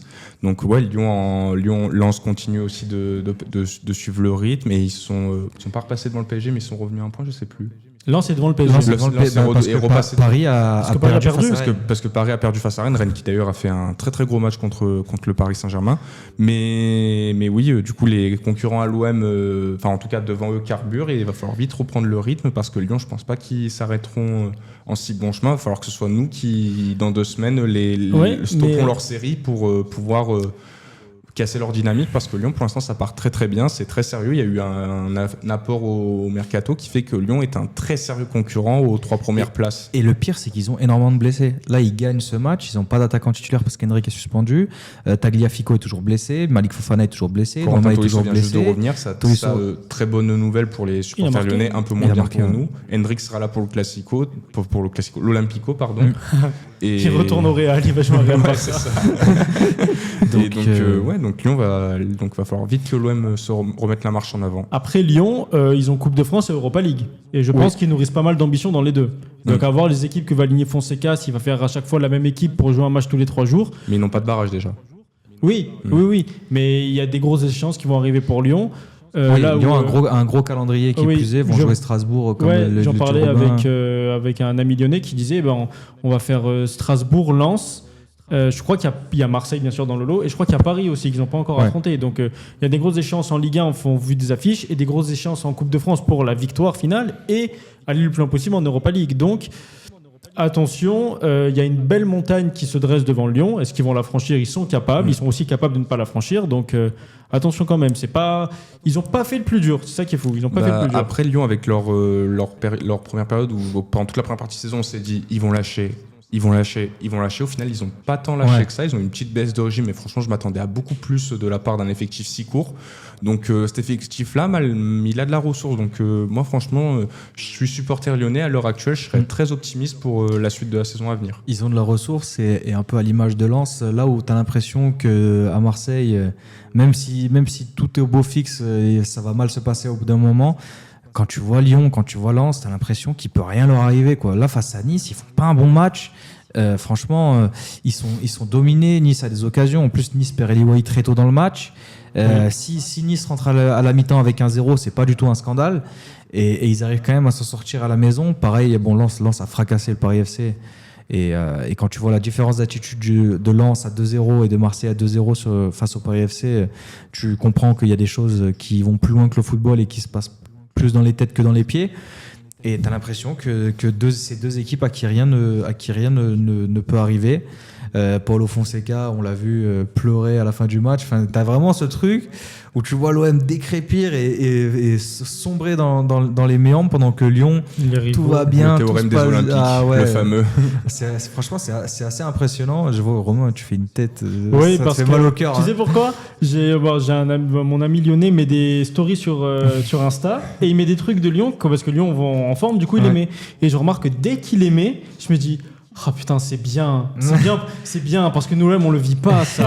Tu vois, mais genre c'est pas les deux clubs il le met et c'est toujours quand l'OM va mal. Je me dis oh purée, les scènes de joie où il chante le nom du coach comme ça, c'est bien. Fais voir nous à l'OM actuellement, j'y pense 2 secondes, c'est vraiment tout l'inverse. Vraiment après, je me dis ça à chaque fois. Quand un club va très très bien et que l'autre va très très mal et qu'ils commencent à se rendre compte dans le théorème des Olympiques, ça peut s'inverser. Si on est un peu superstitieux, on peut le voir comme ça. ça. Quand il y a confrontation directe, ça peut s'inverser à ce moment-là. Après, pour le coup, Lyon ont eu, sur leur grosse série de 13 victoires, c'est pour rien leur enlever, un calendrier assez simple quand même. Je veux dire, ils ont joué Lille 2 fois, je crois. Là, ils ont joué Nice. Et pas le meilleur Lille de la saison. Pas le meilleur Lille. Ils ont joué Nice, pareil, qui perd Eli White très tôt dans le match. Là, le plus dur arrive pour Lyon au niveau des adversaires à affronter. Après, s'ils arrivent à maintenir le cap, on le répète, ils vont récupérer pas mal de blessés, etc. Lyon peut aussi s'écrouler facilement. Et je pense que c'est le genre de dynamique où il faut voir ce qui va se passer quand ils vont perdre leur premier match. Parce qu'on l'a beaucoup vu, ce truc de une équipe qui tourne très très bien, ça perd et derrière ça s'effondre. Bon, c'est pas le cas de Lens qui a perdu au Vélodrome et qui derrière s'est bien repris, mais je pense pas que Lyon ait la même profondeur d'effectif que Lens. Donc ça va être intéressant à suivre. En attendant, les Lyonnais prennent 5 points d'avance pour l'OM. Si on m'avait dit ça en début de saison, j'aurais pas forcément cru. L'OM est aujourd'hui à 12 points de la première place. Ça, j'aurais peut-être cru aux 5 points d'avance, mais le départ de De Zerbi Benatia, ça par contre, j'aurais pas cru. Bah, franchement, quand tu vois l'effectif de Lyon en début de saison, moi je me suis dit, en fait, Lyon va être à la place de Monaco, Strasbourg autour de la 8e et de la 7e place, mais jamais que Lyon serait top 3 et plus. Aujourd'hui, si tu fais un débat de qui peut aller chercher le titre, t'as Lens, Lyon et Paris, et Marseille n'est plus, dans la course. Et j'aurais jamais cru que Lyon puisse même être un jour dans la course au titre. Donc voilà. Est-ce qu'avant le début de saison, vous auriez pu voir le PFC devant Lyon? Non, quand même pas. Non, parce que le PFC, quand tu sais, l'équipe de Ligue 2, honnêtement, c'est encore une équipe de Ligue 2 pour moi. J'entends. Malgré les investissements. Mais mais malgré les investissements, ils ont pas il n'y a pas eu un recrutement du Paris FC cet été où je me suis dit waouh, tu vois. Oui, mais les chiffres mis sur la table, ils sont là. Oui, donc ça. Mais bon, tu mets 20 millions sur Otavio. Ces 70 millions auraient pu être investis 20 millions sur Matondo, de meilleure manière. Sur Otavio de Porto, qui est vraiment pas. C'est vraiment surtout pas. que leur meilleur joueur, c'est pas une recrue. Enfin, c'est Ilan Kebal qui et Maxime Lopez, deux joueurs qui étaient là en Ligue 2 la saison passée. Et 2 joueurs d'où, Flavio? Marseille. Et les deux passaient par le Burel, je crois, si je dis pas de bêtises même. Oui. Lopez, oui. Kebal, je saurais pas dire. Si, Kebal, oui. Avec Hugo Magnetti, ouais. Exact. Le fameux Hugo Magnetti que tu connais, Flavio. Oui. On joue au foot ensemble. C'est vrai? Non. Je sais pas. Moi, en plus, je demande si c'est vrai. Ouais, voilà, donc la Ligue 1. Et puis, pour terminer cette page sur la Ligue 1, l'OM peut s'estimer heureux que derrière, Lille et Rennes n'avancent pas du tout. Et il y a encore un matelas, ça qui est fou. C'était encore 6 points d'avance sur la 5e place. Donc l'OM est plutôt bien, mais attention dans les prochaines semaines à ne pas trop dégringoler. Je veux juste dire un truc sur la Ligue 1 aussi, parce qu'il y a un Rennes PSG, là on l'évoque vite fait que Paris a perdu 3-1, que tu vois que Rennes met les 2-0, Paris revient 2-1. Et dès que j'ai vu Paris revenir 2-1, parce que je me suis dit, est-ce que ça va faire un scénario M? Est-ce que Rennes va faire caca culotte? Non, Rennes a mis un autre but. C'est pas qu'ils ont pas encaissé, c'est qu'ils ont mis un autre face à Paris, quoi.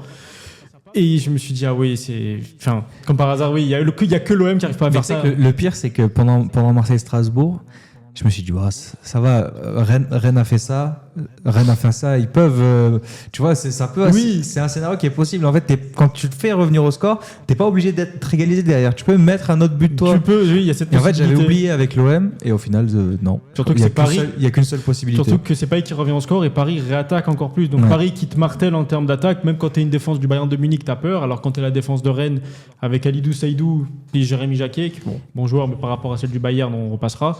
T'as compris l'idée.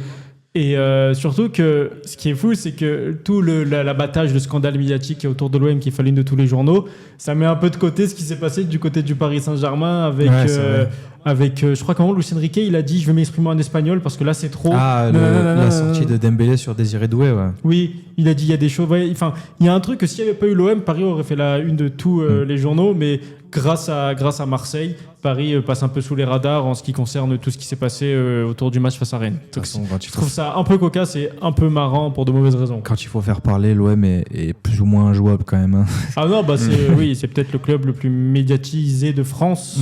Donc, c'est dans l'ADN des Marseillais tout simplement. Donc, on va passer à l'instant foot local. Je pense qu'on a fait le tour de la question autour de l'OM et de la Ligue 1.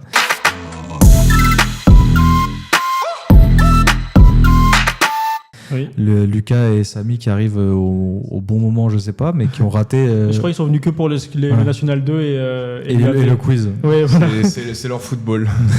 Ils sont là pour ça.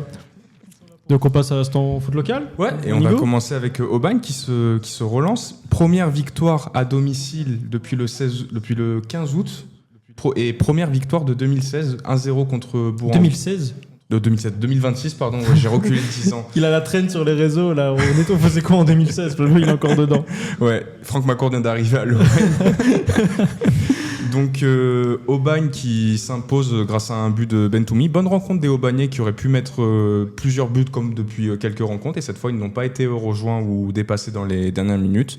Et donc, Aubagne se relance. Laissez-moi juste 3 petites secondes pour retrouver le classement de... 2, 3. Merci Flavio, on enchaîne. Super, on passe à la suite. Donc, Aubagne, du coup, se retrouve 7ème à encore quand même, je suis en train de faire les comptes en même temps, 8 points de la 3e place, donc un peu décroché, mais ils reprennent leur marche en avant en espérant que ça va continuer pour les Aubagnais qui joueront la semaine prochaine face à Quevilly. Fameux QRM. QRM qui est relégable. Ah oui. Tu as un joueur de QRM tout de suite, Flavio ? Non. Antoine Rabiard ? Non, il est au Mans. Il n'est pas là, donc voilà, allez, continue. On va passer. Bah ouais, ça fait plaisir de communiquer avec toi, Flavio, vraiment. Prochaine fois, insulte-moi, vraiment, non, je le prendrai mieux.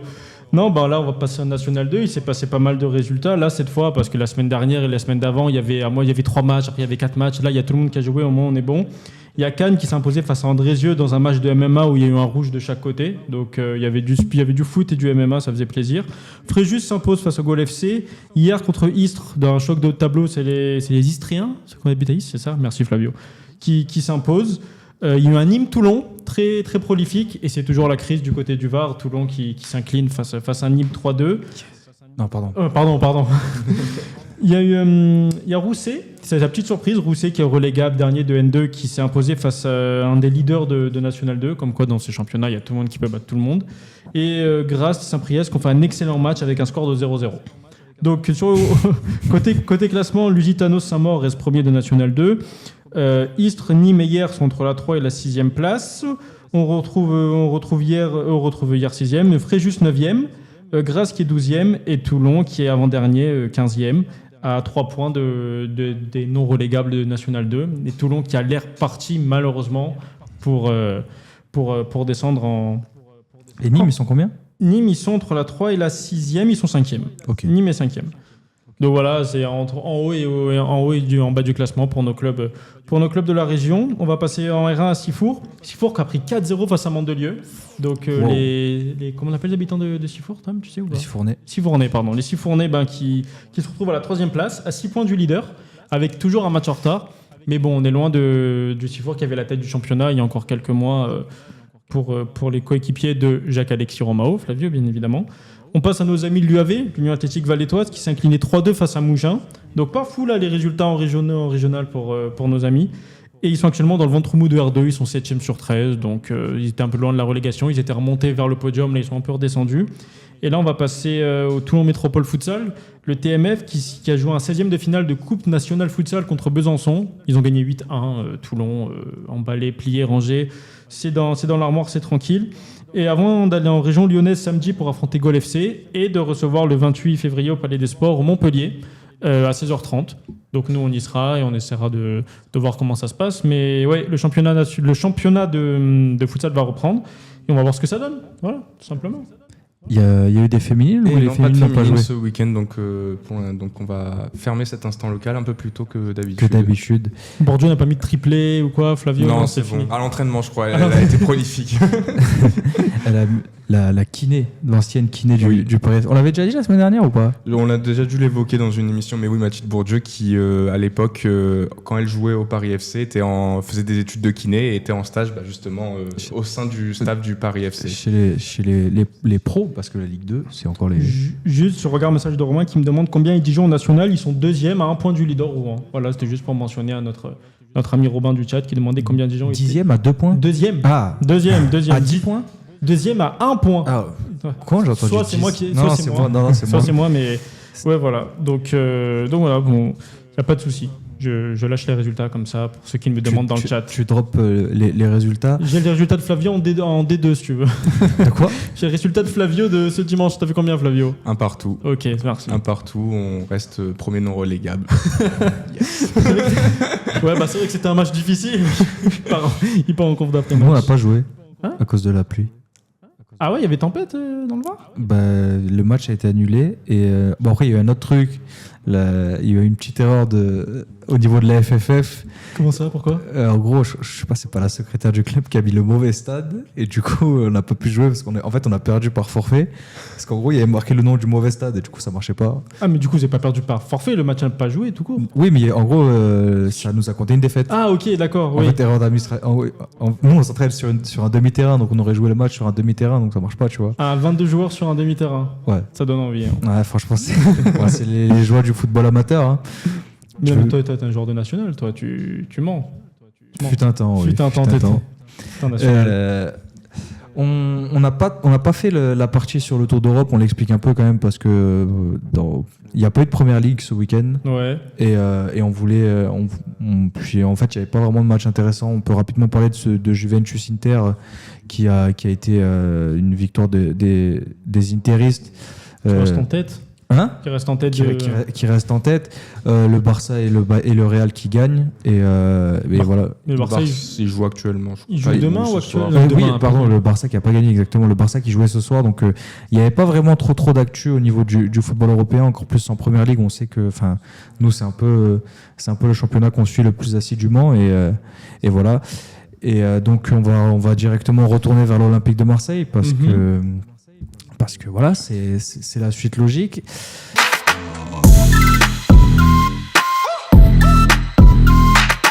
Ce match face à Brest qui nous inquiète un peu, on va pas se mentir.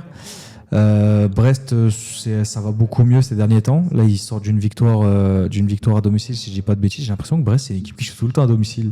J'ai l'impression que déjà, regarde, ils jouent à la maison. C'est quel club ça te disait? Villarreal, vous avez déjà Ouais, vu le milieu extérieur. Villarreal, ils jouent tout le temps avec le maillot jaune. Ouais. Ouais, c'est ça. Et donc l'OM qui se déplace à Brest dans un contexte, je pense qu'on a assez parlé du contexte.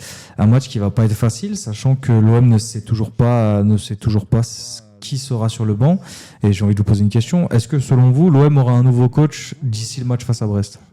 Je serais pas surpris qu'il y en ait un, mais je serais pas surpris que Pancho reste. Vu que c'est De Zerbi qui a posé la démission, c'est pas comme si... Peut-être ça n'a pas trop surpris, mais l'homme n'était pas en recherche drastique de coach au moment où De Zerbi a posé la démission. Ils ont commencé à rechercher depuis qu'il a dû poser ou même un jour avant. Donc c'est pas comme s'il y avait des pistes qui étaient déjà bien activées, bien engagées. Donc ça m'étonnerait pas qu'il y ait encore Pancho sur le banc face à Brest. On reçoit ou on se déplace? Je sais même On plus. va à Brest. On va à Brest, d'accord. Ouais, pareil, je pense que Pancho sera encore là. Le fait qu'il y ait en plus la démission de Benatia, tout un organigramme qui part petit à petit, parce qu'il y a aussi des proches de Benji Benatia qui étaient au club qui sont partis. Donc ça m'étonnerait, je pense que Pancho va assurer l'intérim au moins encore ce match de plus. Après, assurer, c'est un grand mot. Enfin, il sera sur la feuille de match, quoi. Il y aura son nom marqué. Après, on verra. Après tant, Pablo Longoria qui est capable de travailler en sous-marin et peut-être déjà. Peut-être déjà Pablo Longoria. Longoria va être sur le banc. Ouais, bah oui. Tu vois, avec la 2-2 et tout. Tout corrupt à l'arbitre en match. Je peux rectifier. Brest sort d'un match nul face à Lille. Ils jouaient à Pierre-Mauroy et la semaine d'avant, ils avaient gagné 2-0 face à Lorient et ils avaient stoppé la bonne série, la bonne série lorientaise, les Brestois. De Pantaloni, comme nous avait dit Michel Marot, qui avait fait un coup de cœur sur Pantaloni qui était exceptionnel. Ouais, coup de cœur exceptionnel. Il lui a marqué vu que ça fait 2 émissions qu'il en parle du coup de cœur sur Pantaloni. C'est incroyable, gros, le coup de cœur était fou. Mais Brest, on va un peu parler du futur adversaire de l'OM. Brest qui qui vit une saison un peu plus compliquée que lors des 2 dernières où ça avait été un peu, bon, d'abord la surprise avec cette qualification Ligue des Champions à 2 ans et puis cette qualification dans les 24 en Ligue des Champions la saison passée, ce que l'OM n'a pas été capable de faire cette saison. Est-ce que c'est le premier club français à avoir fait ça ? Oui. Bravo. Après, ça fait 2 éditions. Oui, c'est sûr. Mais à jamais les premiers, de toute façon. Mais ouais, cette saison, c'est un peu plus compliqué pour les Brestois qui sont 12e, qui comptent plus de défaites que de victoires en championnat. Bon, c'est le cas de... Ouais, c'est Brest, oui. Ils auront trouvé le rang qu'on leur connaissait, on va dire. C'est ça. Ils ont perdu pas mal de joueurs aussi sur les 2 dernières saisons, notamment des Madi Camara qui sont partis du côté de Rennes, etc. Ludovic Major qui aussi, lui, vit une période un peu plus compliquée. Il marque moins de buts, même s'il a marqué, il me semble que c'est la semaine passée. Oui, tu me regardes ? Oui, tu me dis ? Non, ben oui, comme tu dis, Ajorc, qui est un peu en deux en ce moment, mais il y a Labo Lascari qui n'était pas perçu comme pour être titulaire à la base de cette équipe brestoise, qui au final fait son trou et qui fait de bonnes performances. C'est un jeune attaquant qu'ils ont qui joue sur l'aile. Mais ça reste encore une fois un standing du niveau du Stade brestois. On n'est pas un joueur qui a un cran au-dessus du Stade brestois comme Madi Camara l'était pour aller chercher un club genre du niveau du dessus comme Rennes ou Lille ou des choses comme ça. Ça reste du niveau brestois. Mais Brest qui fait un ventre mou, pas surprenant, juste le contre-coup un peu de la saison dernière. Donc après ils ont fait un nul face à Lille. Est-ce que pour faire un nul face à Lille, face à ce Lille en 2026, est-ce que c'est un exploit ou est-ce que c'est normal ? Non, mais bon, ça reste un nul face à Lille quand t'es Brest. Le fait est que Brest est plutôt sur une dynamique positive avec cette victoire et ce nul à Pierre-Mauroy. Et aujourd'hui, là où on aurait pu être assez confiant à l'apport de ce match il y a quelques semaines, aujourd'hui l'OM arrive des doutes plein la tête et j'ai peur que ça se passe pas super bien pour les hommes de Pancho Bardonado. J'allais dire 2 heures. Oui. D'ailleurs, face à Strasbourg, ils ont distribué les feuilles de match avec marqué Roberto De Zerbi, entraîneur de l'OM. Donc, t'es pas le seul à faire l'erreur. Non, mais c'est vrai que là, l'abord de ce match, j'ai du mal. On a tous été assez optimistes toute la saison au niveau des pronostics, souvent à tort parce que l'OM nous a pas mal fait mentir. Oui. Mais là, franchement, j'ai un peu de mal à pronostiquer ce match. Parce que Strasbourg, tu peux te dire si on perd, c'est limite normal au vu du contexte et au vu de la qualité des joueurs de Strasbourg. Mais là, Brest, c'est pas une qualité exceptionnelle par rapport à Strasbourg, même si l'OM est dans mauvaise passe. Même si l'OM perd, ça reste quand même inquiétant au vu de ce contexte. Donc c'est pour ça que ça peut être très lourd. Ils ont quand même des bons joueurs de foot. Là, je regarde leur équipe du dernier match. Il y a quand même Del Castillo, Labo Lascari, t'en as parlé. Magnetti, Chotard au milieu, c'est loin d'être non plus ridicule. Donc une équipe qui en plus est dans une bonne dynamique, qui a fait nul contre Lille, mais c'est pas un grand Lille, ça reste un bon point pris contre des gros. Ils peuvent poser des problèmes à l'OM, surtout contre un OM qui ne sait plus où il habite et est désemparé et navigue à vue, sans capitaine, sans second et je crois même sans proue, limite. Un autre mot de ce qu'on trouve sur le bateau. Sans bar, sans voile. On est dans le vocabulaire naval aujourd'hui.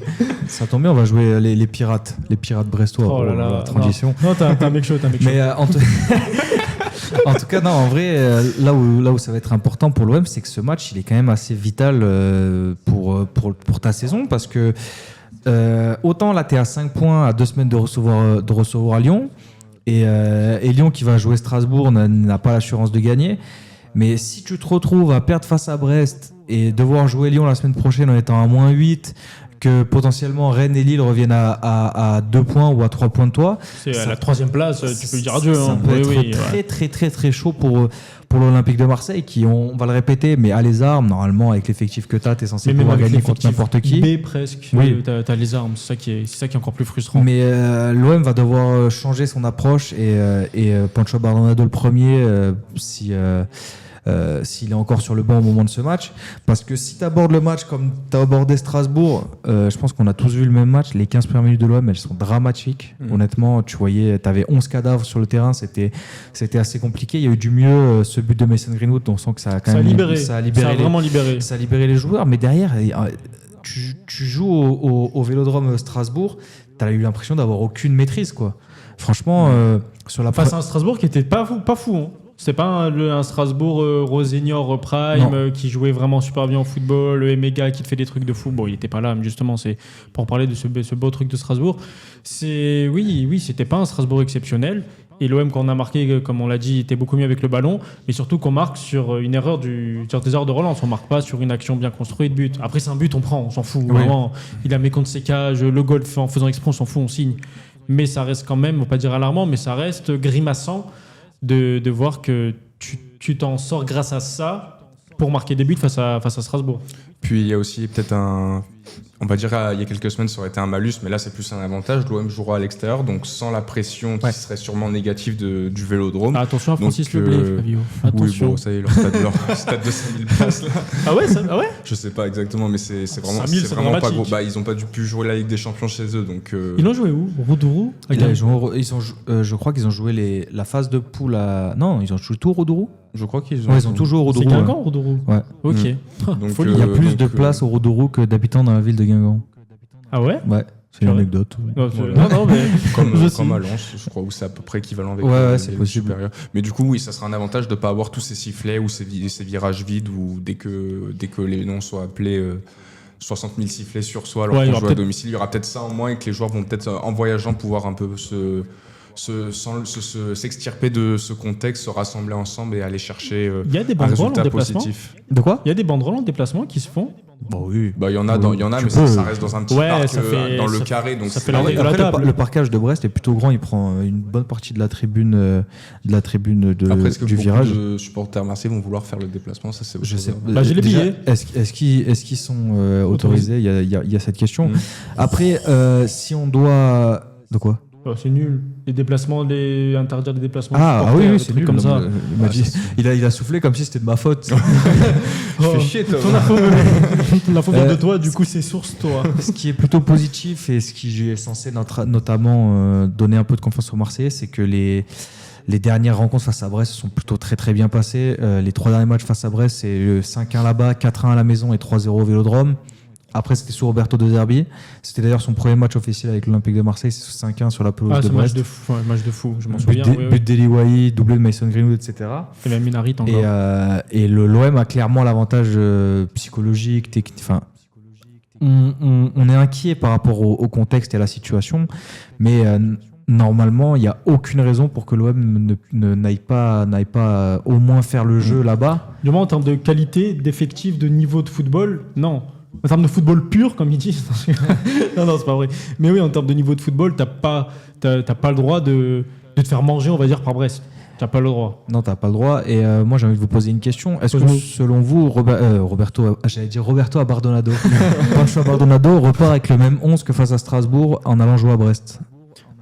Non. Non. Déjà, il avait aligné Aubameyang et Gouiri sur le terrain. Là, je pense. Aubameyang fait un plutôt bon match à gauche. Ouais, très bon tacleur. Très bon tacleur. Non, mais il a fait 2-3 tacles en vrai. de Oui, vrai, non, il a fait son match. très correct. Mais non, je pense qu'il va pas faire tourner, mais je veux dire, je pense que Peixao, il va sans doute jouer. Abdelli, s'il est titulaire, ça me surprendrait peut-être pas non plus. Pour avoir ce milieu un peu avec cette tu penses avoir Il faut sans aussi doute la prendre en possession compte de balle. Ethan Nwaneri, Oui, même Ethan Nwaneri, ouais. s'il doit jouer, Ah, si j'ai l'OM oublié, ne veut lui pas aussi. payer bonbon son prêt, donc Exact. je pense qu'au bout d'un moment, ils vont quand même lui dire bon, écoute, t'es bien gentil, mais il faut Ouais. lui donner du temps de jeu, sinon on va raquer. Donc il y a aussi ça qui va prendre en Et compte. puis même si ces 2 dernières sorties elles sont pas très bonnes, Ethan Nwaneri c'est un joueur qui peut te faire des différences. Et je pense que c'est pas un mec qui aurait fait tâche face à Strasbourg. Typiquement, tu fais rentrer Ethan Nwaneri en 10 à la place de Bilal Nadir. Ça t'aurait peut-être apporté plus de solutions et autre chose avec le ballon que Abdelli qui est bon. On va s'arrêter avec Abdelli. parce Après, que sans doute que l'objectif, Nadir, il comptait sur son abattage. on Oui, va non, dire, bien sûr. physique. Ou ça semait le pied gauche, comme il dit à chaque fois. Ouais. Même Mais- toi, tu pites, il avait dit. Mais c'est vrai que Ethan Nwaneri n'est même pas rentré à jouer aucune minute face à Strasbourg. Non. Bon, le contexte du match a aussi fait que. Et ça va être intéressant de voir s'il est réintégré dans le groupe. Il y a possiblement. Un si retour on- de Balerdi. Déjà, ouais, après, ce genre de problème d'oreille interne, c'est assez compliqué. Je pense Ah, que. c'est encore, je savais pas que c'était encore sur le. Bah, il est sur la table. toujours incertain. Après, je sais pas si c'est hyper nécessaire dans le sens où, quoi qu'on puisse en dire, j'ai trouvé l'association Pavard-Aguerd pas catastrophique Non, face à c'était- Strasbourg. non. J'ai trouvé que les deux ont plutôt fait leur match et subissent un peu les 2 buts parce que bon, les 2 buts sont assez. C'est une animation défensive. Arbor en cause, c'est pas forcément des hommes cette fois-ci pour le coup. Il y a ça, il y a aussi dis que quid de Tochukwu Nadji? Est-ce qu'il va encore être en tribune? Est-ce que l'OM a vraiment jeté 6 millions par la fenêtre ou Qui est cet homme? Qui est ce Nadji? Non, mais en fait, c'est dingue parce que c'est un mec qu'on a recruté et on l'a toujours pas vu, je crois. Enfin, il n'a pas fait une minute. Il a vraiment pas fait une minute. On l'envoie en tribune. Enfin, j'ai un peu du mal à comprendre la gestion. Et je sais pas si c'est exactement le genre de match où tu peux lui donner du temps de jeu, dans le sens où c'est un match où tu te dis j'en ai plus besoin de mecs qui sont capables de créer avec le ballon. On sait que Nadji, dans le profil, c'est un mec de ce qu'on a entendu, c'est un gros récupérateur, un mec qui a un énorme abattage, mais qui derrière avec le ballon n'est pas fantastique.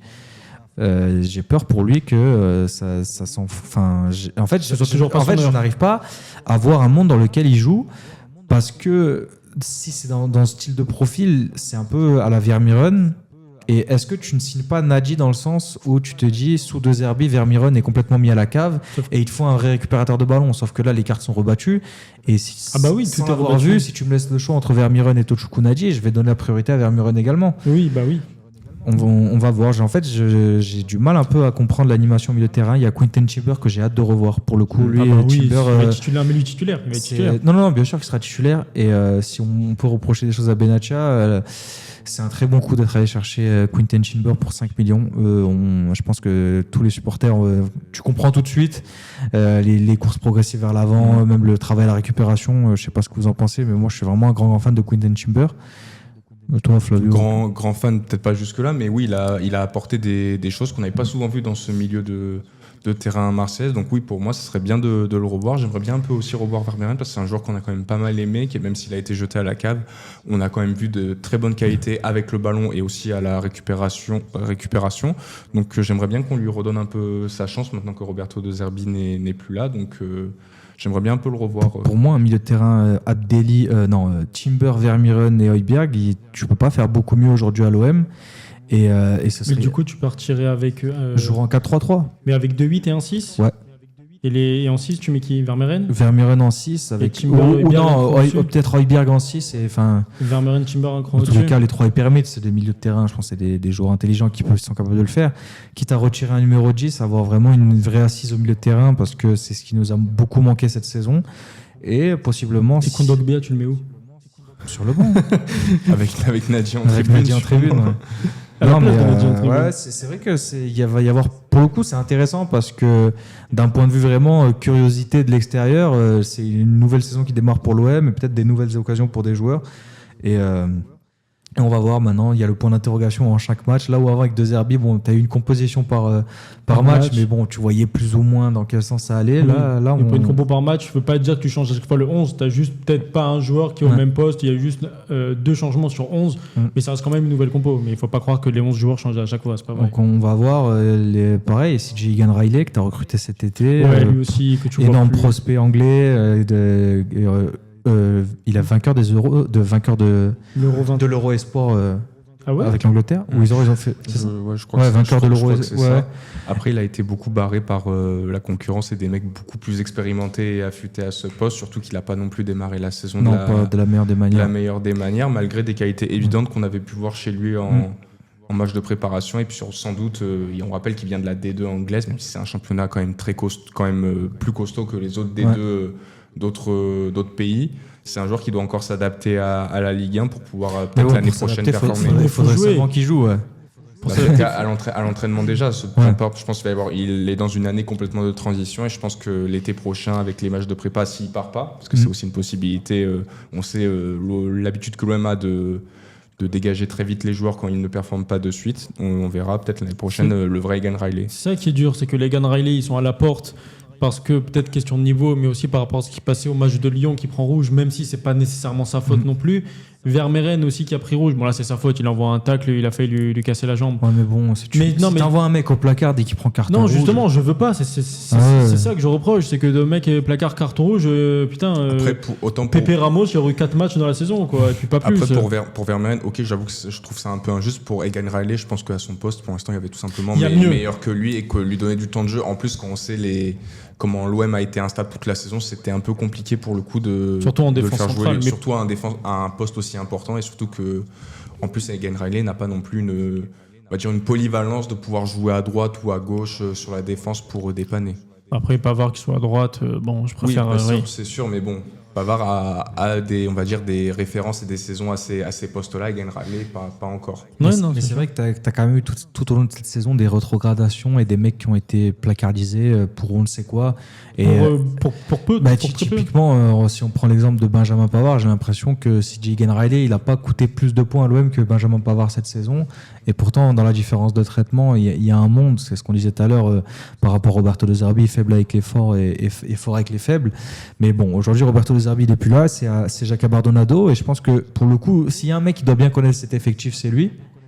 Et j'espère qu'il fera les bons choix face à Brest et qu'il mettra en place quelque chose d'intéressant pour essayer d'aller chercher cette victoire, parce qu'on se répète, mais cette victoire elle est vraiment primordiale pour le club, pour l'OM, pour les joueurs, parce que au-delà d'être décroché au niveau des points, je pense qu'une défaite là face à Brest, ça tuerait les joueurs dans la tête. Déjà que c'est pas glorieux. Ça les enfoncera un peu plus. Dès qu'il y a défaite, il y a un mec qui saute à chaque fois.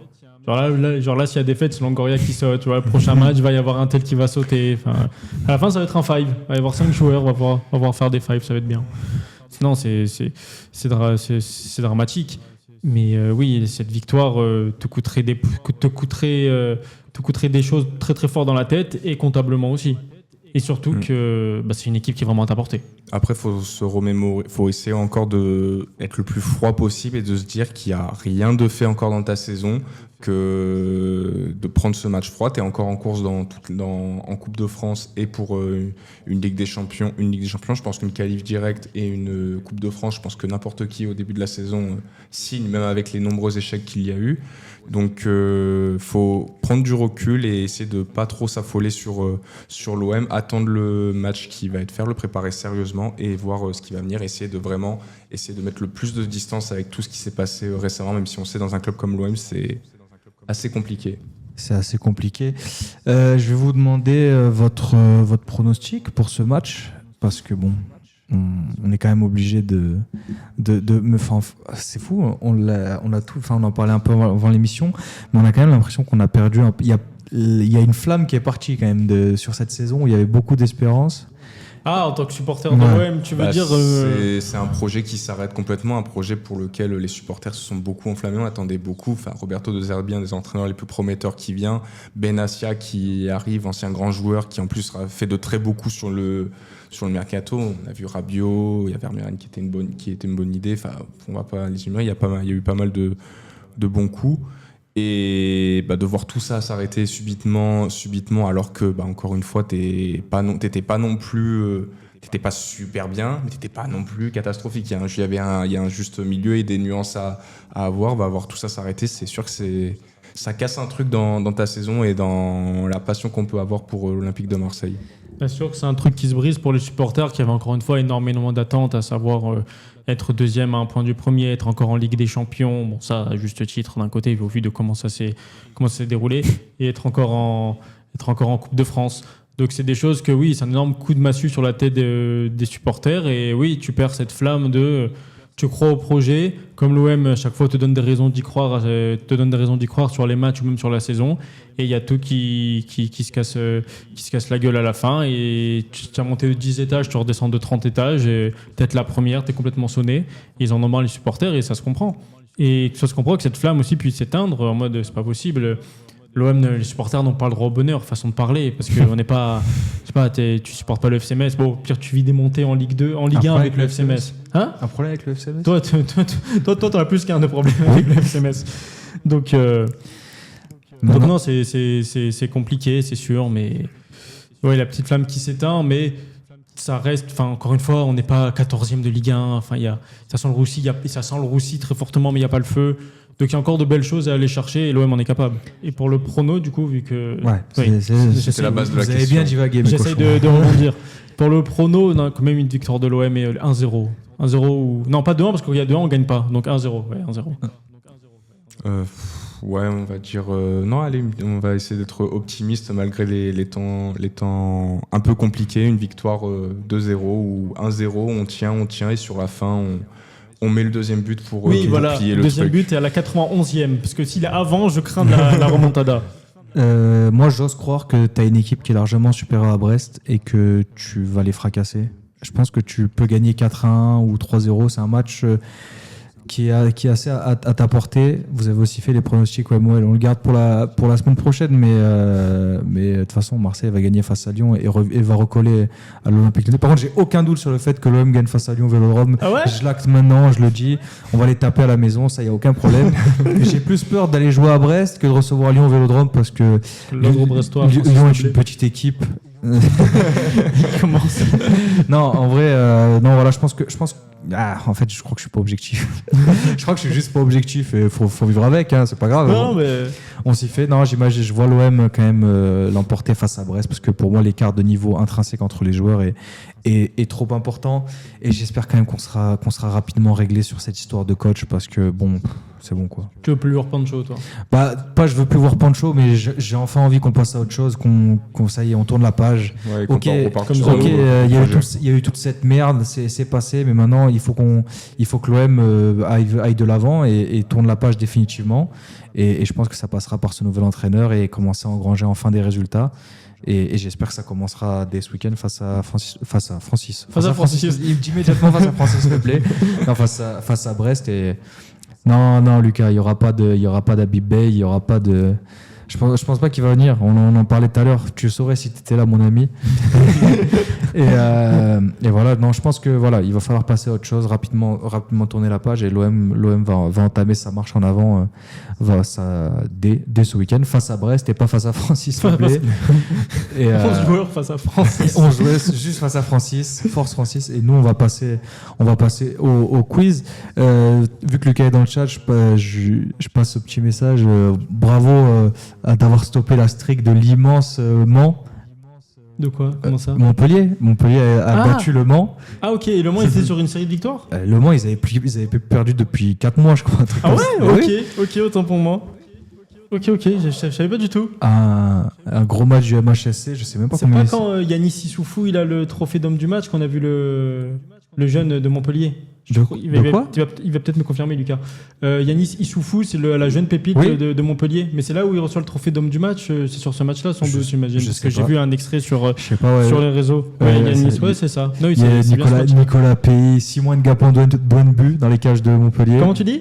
Ah, c'est bon. Sérieux ou pas? Ouais, Simon Ngapon Douanbu. Ok. Mais ouais, c'est vrai que pour le coup, la Ligue 2, c'est assez intéressant à suivre parce que tu as pas mal d'équipes qui sont encore dans le mix. Tu as Montpellier. En fait, tu regardes les équipes, il y a des équipes de Ligue 2 qui sont plus attrayantes que les équipes de Ligue 1. Du style Metz. Mais du style en Ligue 2, qu'est-ce qu'on a?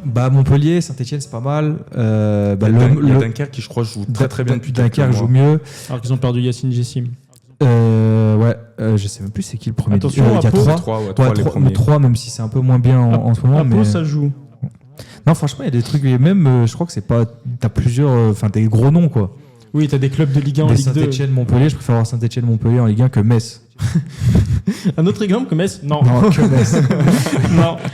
Et voilà, la Ligue 2, on fera peut-être un jour où on se posera, parce que c'est vrai qu'on squeeze un peu la Ligue 2, on n'en parle pas, on fait Ligue 1 et on passe direct à la nationale sans parler de la Ligue 2. Enfin, Provençal, tout ça, le club le plus proche de chez nous qui est en Ligue 2, c'est Montpellier. Ouais. Donc ça reste c'est pas trop le même pays qu'ici, mais oui, il faudrait se pencher sur la Ligue 2 BKT. C'est quoi BKT? Je n'ai aucune idée. Vous savez ou pas? C'est un truc de trading, je crois. Ah ouais?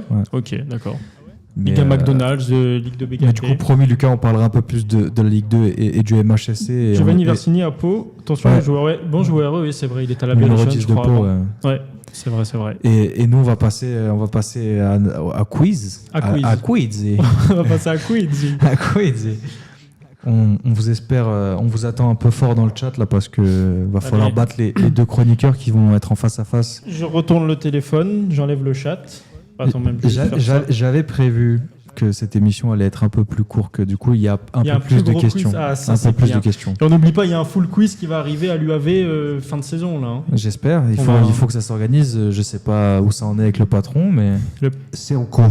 Ah bon. Ok. Voilà, vous avez la confirmation en direct. Et nous on va directement passer au quiz.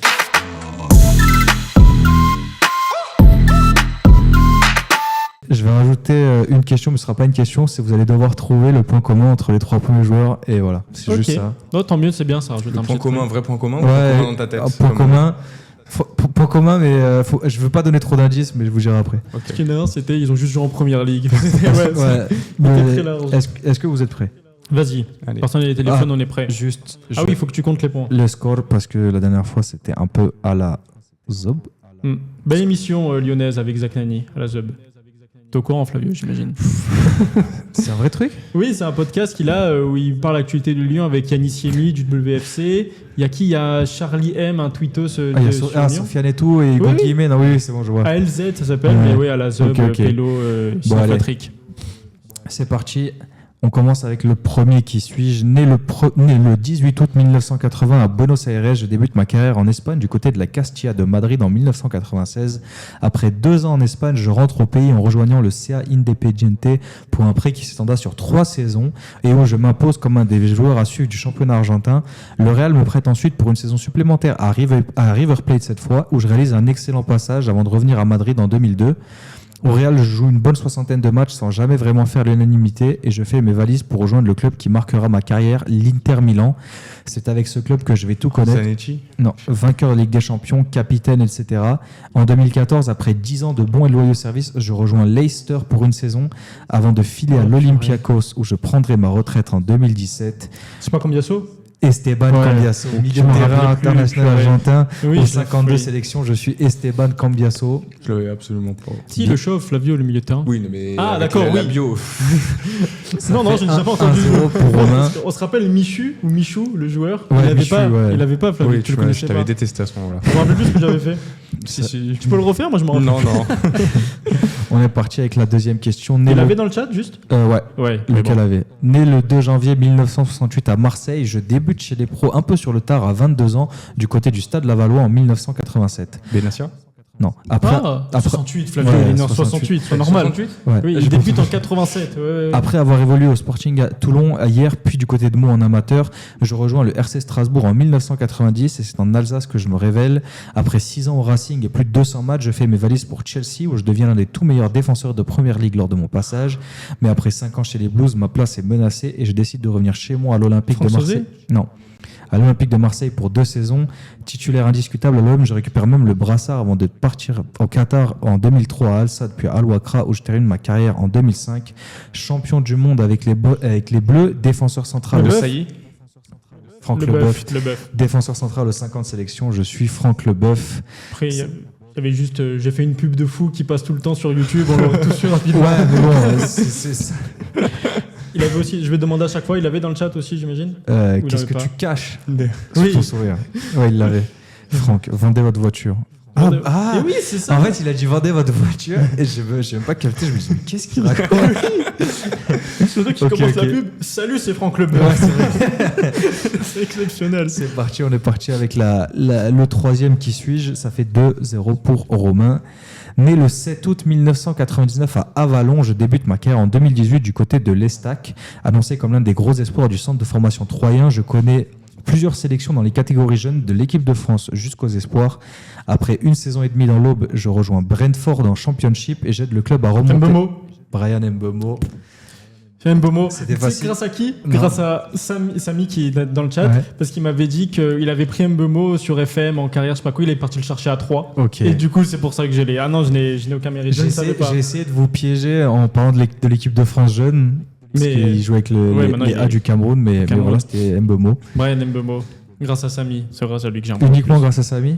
Bah oui, parce qu'il m'avait dit qu'il était à 3 et j'avais complètement oublié ce truc-là. Donc je t'aurais encore décrit le joueur, je l'aurais pas eu. Peut-être Flavio l'aurait eu avant moi. Oh non. Moi, Et là- j'étais sur Samuel Grandcir, donc. Ah oui, c'est vrai. oui, Flavio. Euh, J'avais Noah Cervantes aussi pour te du dire coup, quand il a dit 3. Ça fait 3-0 pour Romain, mais t'inquiète pas Flavio, t'as vraiment le temps de te rattraper parce que là on part sur des... Il n'y a pas un point commun à trouver là? Ah si. Est-ce que vous avez un point commun Entre Cervantes, Cambiasso et. entre Non, Cambiasso, Franck Leboeuf et Mbeumo? Ils sont tous chauves. Ouais. Allez, let's go!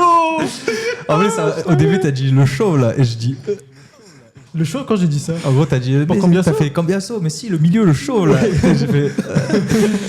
Oui, ils sont tous chauves. Ils sont oui. tous chauves, exactement. Ça dans le chat, il avait pas. Si, il devait l'avoir, mais pas aussi vite. Mais oui, effectivement. Ils sont La tous calvitie qui t'approche, Lucas. Gratuit, je sais pas.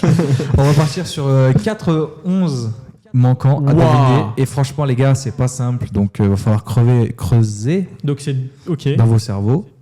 Et bon, le premier est très facile. Une réponse chacun. Vous connaissez le D'accord. bail.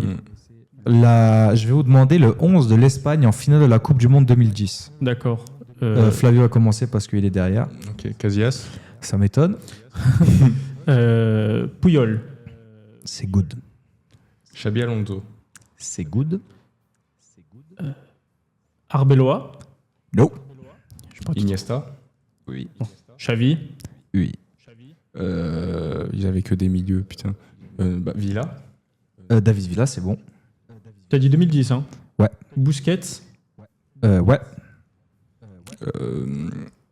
Fabregas. Fabregas, non. À toi, Romain. Trachoras. Wow. Piqué. Ouais, Piqué, Ouais, c'est good. J'étais pas sûr. Pedro. Pedro, c'est Ah, bon. Je voulais aussi. 8, Là, il 5. manque le latéral gauche. Et il manque le- et le latéral droit. Ah, ok. C'est pas Carvajal. Jesus Navas. Le latéral droit. J'ai plus. On a l'attaquant de pointe. Ouais, Villa. Ah oui, non, pardon. J'ai plus le latéral droit qui y avait. Ok. Bah, vous avez pas du tout? Moi, je peux en tenter un. Ouais. Jordi Alba à gauche. Non. Ok. C'est Trop vieux. C'est un toi qui es défenseur. trop vieux. Pensez défenseur espagnol, c'est plutôt simple. Vous avez dit Piqué, Puyol, la défense centrale. Ramos. Sergio Ah Ramos. il oui, joue à bah droite. oui, je suis un ouf. Ouais, Là, je il manque- suis d'accord, Samy, c'est vraiment la honte de ne pas avoir le latéral gauche. Et là, il a le latéral. Oui, bah Ouais. lui, il a le latéral gauche, j'imagine. Je peux vous donner un Vas-y. indice. C'est une légende de Villarreal. Marco Senna. Non. Purée.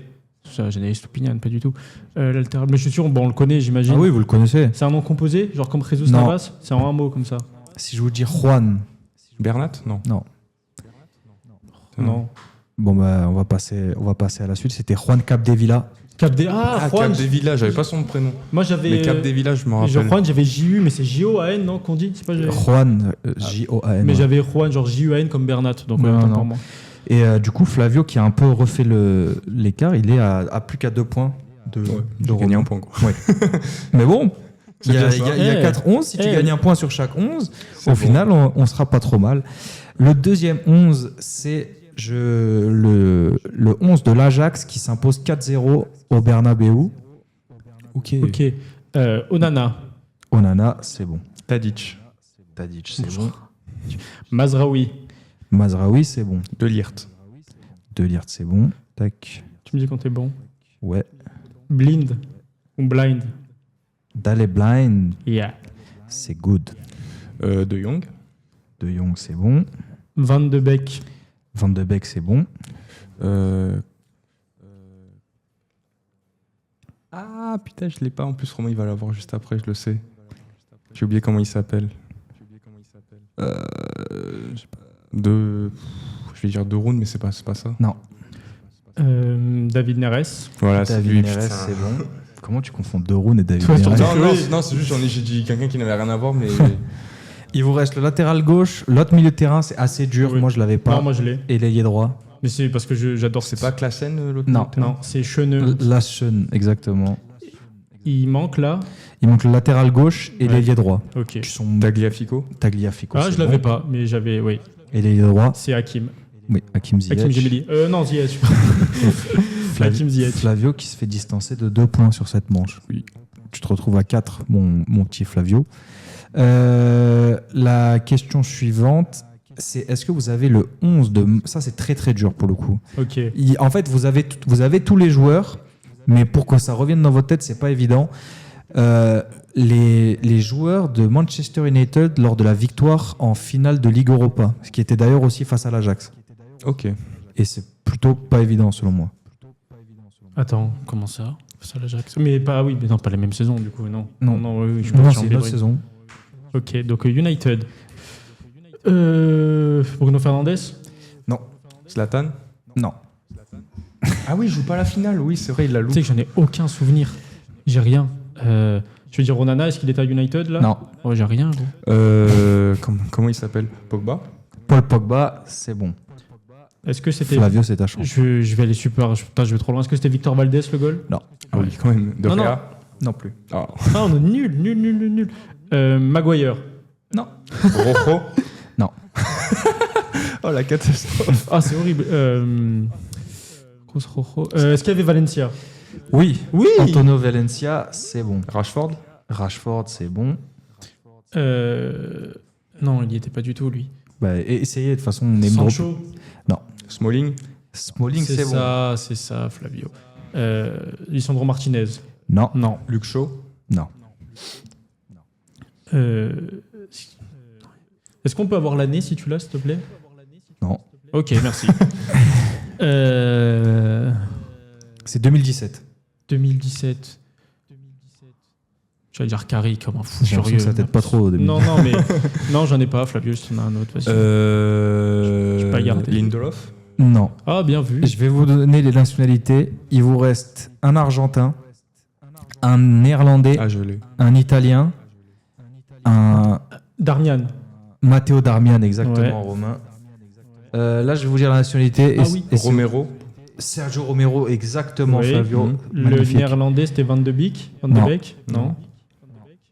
Ah, bah, non. Vas-y. Blind.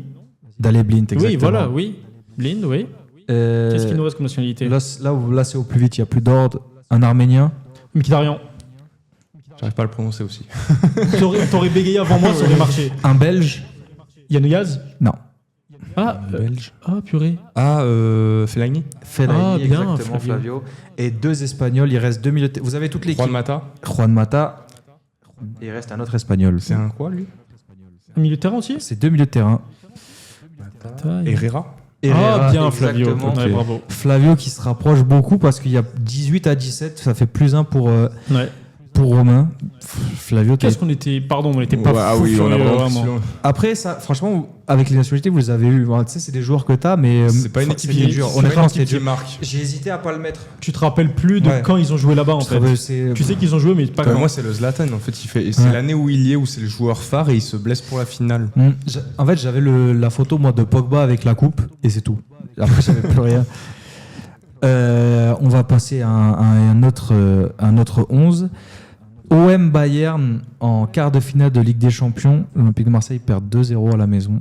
Est-ce que vous avez le 11? Lequel, le retour ou l'aller? Parce qu'on a perdu 2-0. Je sais pas, mais c'est le match au Vélodrome. Ok. C'est l'aller, il me semble. Ok. Je suis quasiment sûr que c'est l'aller en fait. Bah, Andrade. Andrade. 18-18, je le note. parce J'en ai. que- Tu vas me battre, j'en ai. Je sais même plus l'année, pour te dire. Je peux pas te dire la Ah, saison. ça va. C'est Non, la vraiment dernière année où on a gagné quelque chose. Ah ouais? Ah, c'est les joueurs de l'Olympique Ouais. de Marseille quand même, c'est pas non plus. Si je dis, je sais pas moi, Nkoulou? Nkoulou, c'est bon. Waouh. J'ai un trou là. Aspilicueta. Aspilicueta, c'est bon. C'est bien, vous me faites dans l'ordre là. Stéphane Mbia? C'est bon. Oh, je suis surpris. Il y avait qui à gauche à cette époque-là? Je m'en rappelle plus. Bon, on va sauter l'ordre. Valbuena. Valbuena, c'est On a bon. sauté plus, on a sauté 2 lignes. Oui, après. bah, écoute. À gauche, j'en ai un, mais je suis même pas sûr qu'il joue à gauche, mais je vais le tenter. Laurent Bonnard? C'était un arrière droit, lui. J'en ai aucune idée. Ouais, non. Vous êtes à 20-20 là, si je dis pas de bêtises. À toi, Flavio, tu peux passer devant. Ok. Loïc Rémy. Loïc Rémy, c'est bon. André Ayou? André Ayou, c'est bon. Lucho. Non. Euh, Il vous reste, si je dis pas de bêtises, Il nous reste 2-6, je crois, non? Si on joue en 4-3. 1-6. Ok. Ah, donc il y a un. Ok. Ouais, donc il vous reste 1-6, un latéral gauche, C'est au tour à tour ou. C'est un un milieu de terrain et C'est au tour à tour là ou pas? non, là, vous J'ai à gauche, j'ai Gabi Heinze. Non. Ok. Diawara derrière. Ah, Chirou? Non. What? Morel. Ouais. Oh, Ah, où ça?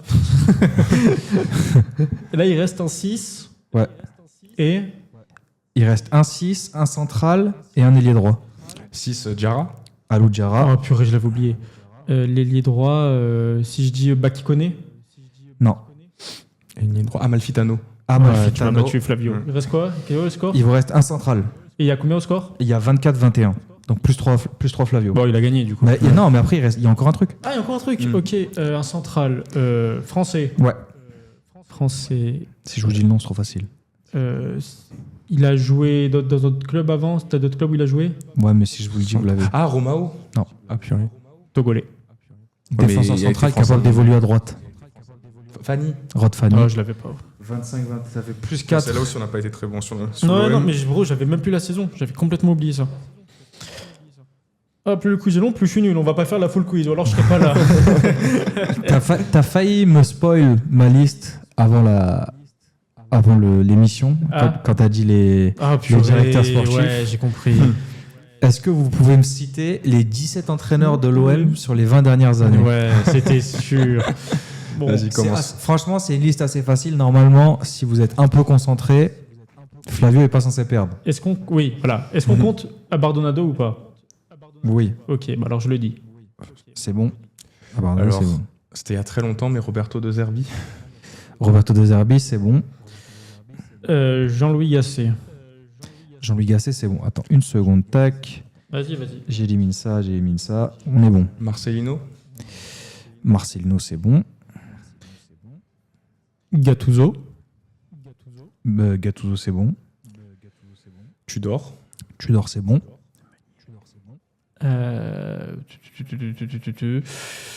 Tudor, avant Tudor, qui avait dans l'ordre là comme ça, je l'ai pas, mais je vais dire Mitchell. Mitchell, c'est bon. Villas-Boas. Villas-Boas, c'est bon. Didier Deschamps. Deschamps, c'est bon. Sampaoli. Sampaoli, c'est Ah, bon. j'ai lu que j'y vais pas, tant mieux. Eric Guéret. Eric Guéret, c'est bon. C'est 17 entraîneurs jusqu'à quand déjà? 20 2000. dernières années, donc depuis 2006. Ok. Eli Bob. Eddie Bob, c'est bon. Guéret, je l'ai dit. Ouais. Ok. Comment il s'appelle? José Anigo. Il a coaché l'OM. José Ani- Oui. Oui. Oui, il a coaché l'OM. Bielsa. Bielsa, c'est bon. Comment il s'appelle? J'en ai un, mais j'ai pas son nom. Je vais dire un autre.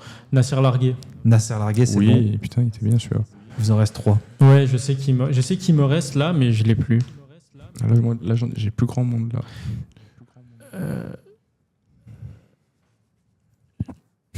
Il en reste 3. Didier Deschamps. J'ai dit. Ah, ok, À d'accord. toi, Flavio. Là, j'en ai plus trop. C'est bon, j'en ai un. Passy. Franck Passy, Ah C'est ouais. lui que j'avais. C'est lui que j'avais. T'as pas aidé, non? Non, je te jure que non. Oui. Je le vois faire déjà. Non, je te jure que c'est lui que j'avais. J'avais un entraîneur métis qui était chaud, Ouais. donc Passy. Mais j'allais dire Sassi au début pour te Ouais. dire. Ouais, Zazie. C'est Sassi. Là, il nous en reste 2. Ouais. 2 Français. Ouais. Les années? Actualité. 2017, 2020 et 2006. 2017, 2020? Purée, qu'est-ce qu'on est nul. Attends, 2017, 2020. C'est Villas-Boas? Non. Mais c'est qui? Bah, je vais pas te le dire. Ah si. Et 2006, j'allais dire Laurent Blanc, mais je me Non. trompe. Non. Premier coach de Samir Nasri, il en parle souvent en interview. Guardiola. Oh, c'était chaud. C'est comme ça. Premier coach de Samir. Mancini. Oui, voilà. Premier coach. Ouais, mais gros. Albert Raymond. Non. Je vais Albert te Raymond, prendre. c'est juste avant, c'est 2005. Le coach de ça. Ouais. J'ai dit Casoni, mais c'est pas ça. Passé par l'AS Nancy-Lorraine notamment. En coach. Ouais. Jean-Pierre Papin. Pablo Paulo Correa. Correa. Purée. Qu'est-ce qu'on est nul. Et le 2017-2020, il est criminel de Ouais, pas l'avoir. Vous êtes des assassins. Ah ouais? Ah ouais. Ah bah oui. Gros. 2017-2020. Même les non-supporters de l'OM l'ont. Ah ouais. Bah oui, les gars. Oui, bah on est nul. Déjà, un coach qui reste plus de 2 ans, vous l'avez pas, c'est grave. Hein. Non, j'ai Libo, mais c'est pas lui, Flavio, il a dit. C'est combien le score? Hein? Combien le score? Il y a plus 3 pour Flavio. Ouais, donc il a gagné. Mitch. Non. C'est 2 coachs français qui ont des noms à sonorité espagnole. Oh purée. Non. Sonorité espagnole. Ah les gars, vous faites vraiment pas bien. Je te jure. Non, bah. Même le nom de famille, tout c'est espagnol. Hein? Le nom de Bah. famille des coachs, genre c'est Sanchez, un truc comme ça, espagnol. Ouais, c'est le même délire. Oh là là, par pitié. 2017-2020, il a coaché où aussi? Bah, non mais si je te dis, tu vas savoir tout de Ah suite. ouais. Bon, après, ça permet d'éviter quelle heure il est. Bon, on a le temps. On a le temps encore. Vous avez encore le temps d'un peu chercher et de vous mettre la honte, mais 2017-2020. Mais j'ai aucun souvenir. Non. C'est pas Villas. Pour moi, c'est Villas-Boas. non, c'est Ah un ouais? Français, les gars. André Je vous Villarmois. je vous donne un indice, mais tu vas en finale d'Europa League avec lui, quoi. Rudy Garcia, mais oui, on est des Bah amis. oui. On est des Ouais. Bon, tu te débrouilles pour l'autre, hein, moi je l'ai pas. 2006. 2006. Coach français connu. C'est pas non plus dingo comme coach. Il est resté longtemps, 1 an. De quoi? Ce coach-là 2006, il est resté combien de temps? Il est resté 1 an. Et d'ailleurs, quelqu'un me fait remarquer dans le chat que Albert Raymond a été coach de l'OM après le mec que je veux dire. Ah, donc ouais, dans tous les cas, Flavio a dans gagné. tous les cas, ça fait +1, mais bon. Dans tous les cas, Flavio a gagné. Jean Fernandez. Ok. Non, ah non. oui, c'est bon, j'ai la phrase de Nasri. Ah, je ne l'ai plus, moi je l'ai plus. Avec Jean Fernandez. Je l'ai tenté, mais. Pas comme ça, Nasri. Ouais, vraiment pas. Comment il parle C'est René Malville, là. Non, je l'avais pas. Non, je l'avais pas. Flavio qui l'emporte sur ce quiz, franchement. Petite victoire, franchement, on peut pas être fier de notre performance. Victoire sur ce légère, quiz. mais franchement c'était compliqué. Honnêtement, le truc Manchester United c'était chaud. Hein. Manchester United. Après, sur l'Ajax, on s'est bien débrouillé. Sur celui d'avant, c'était quoi? C'était. Espagne, Espagne c'était assez l'Espagne, facile. ça Vous va n'avez pas eu aussi. Cap de Villa, franchement c'est la honte. Oui, c'est vrai. Il y a plusieurs fois où on peut baisser les yeux là sur le quiz. Ah non, je En fait, je me dis que s'il y a Samy là, vous perdez tous les deux. Oui, mais même dans un autre quiz, s'il y a Samy, on perd. Donc oui. Je sais pas, j'ai jamais affronté Samy. Ah, mais Il y a très match, chaud. il y a un gros match là. Ouais, quand même. en vrai, ouais. On verra ça. Bon, en tout cas, voilà, bon, 5 minutes avant, pour une fois qu'on fait gagner du temps au chef. Ouais, c'est bon. On va s'arrêter là. On vous remercie d'avoir été là et on se retrouve la semaine prochaine en espérant que l'OM va faire le job et s'imposer face à Brest ce week-end. Et en attendant, En espérant qu'il n'y ait pas une nouvelle surprenante dans ce club. c'est vrai. On n'est pas à l'abri d'une nouvelle démission. Il y a eu des choses pendant l'émission. On sait Peut-être pas, que hein. nous aussi on va démissionner et qui sait. Je viens de recevoir une notif, le Stade Vélodrome vient de poser sa démission. Donc voilà, on espère une victoire olympienne et on vous dit à la semaine prochaine et merci à tous. Et au revoir. Allez, Ciao. ciao.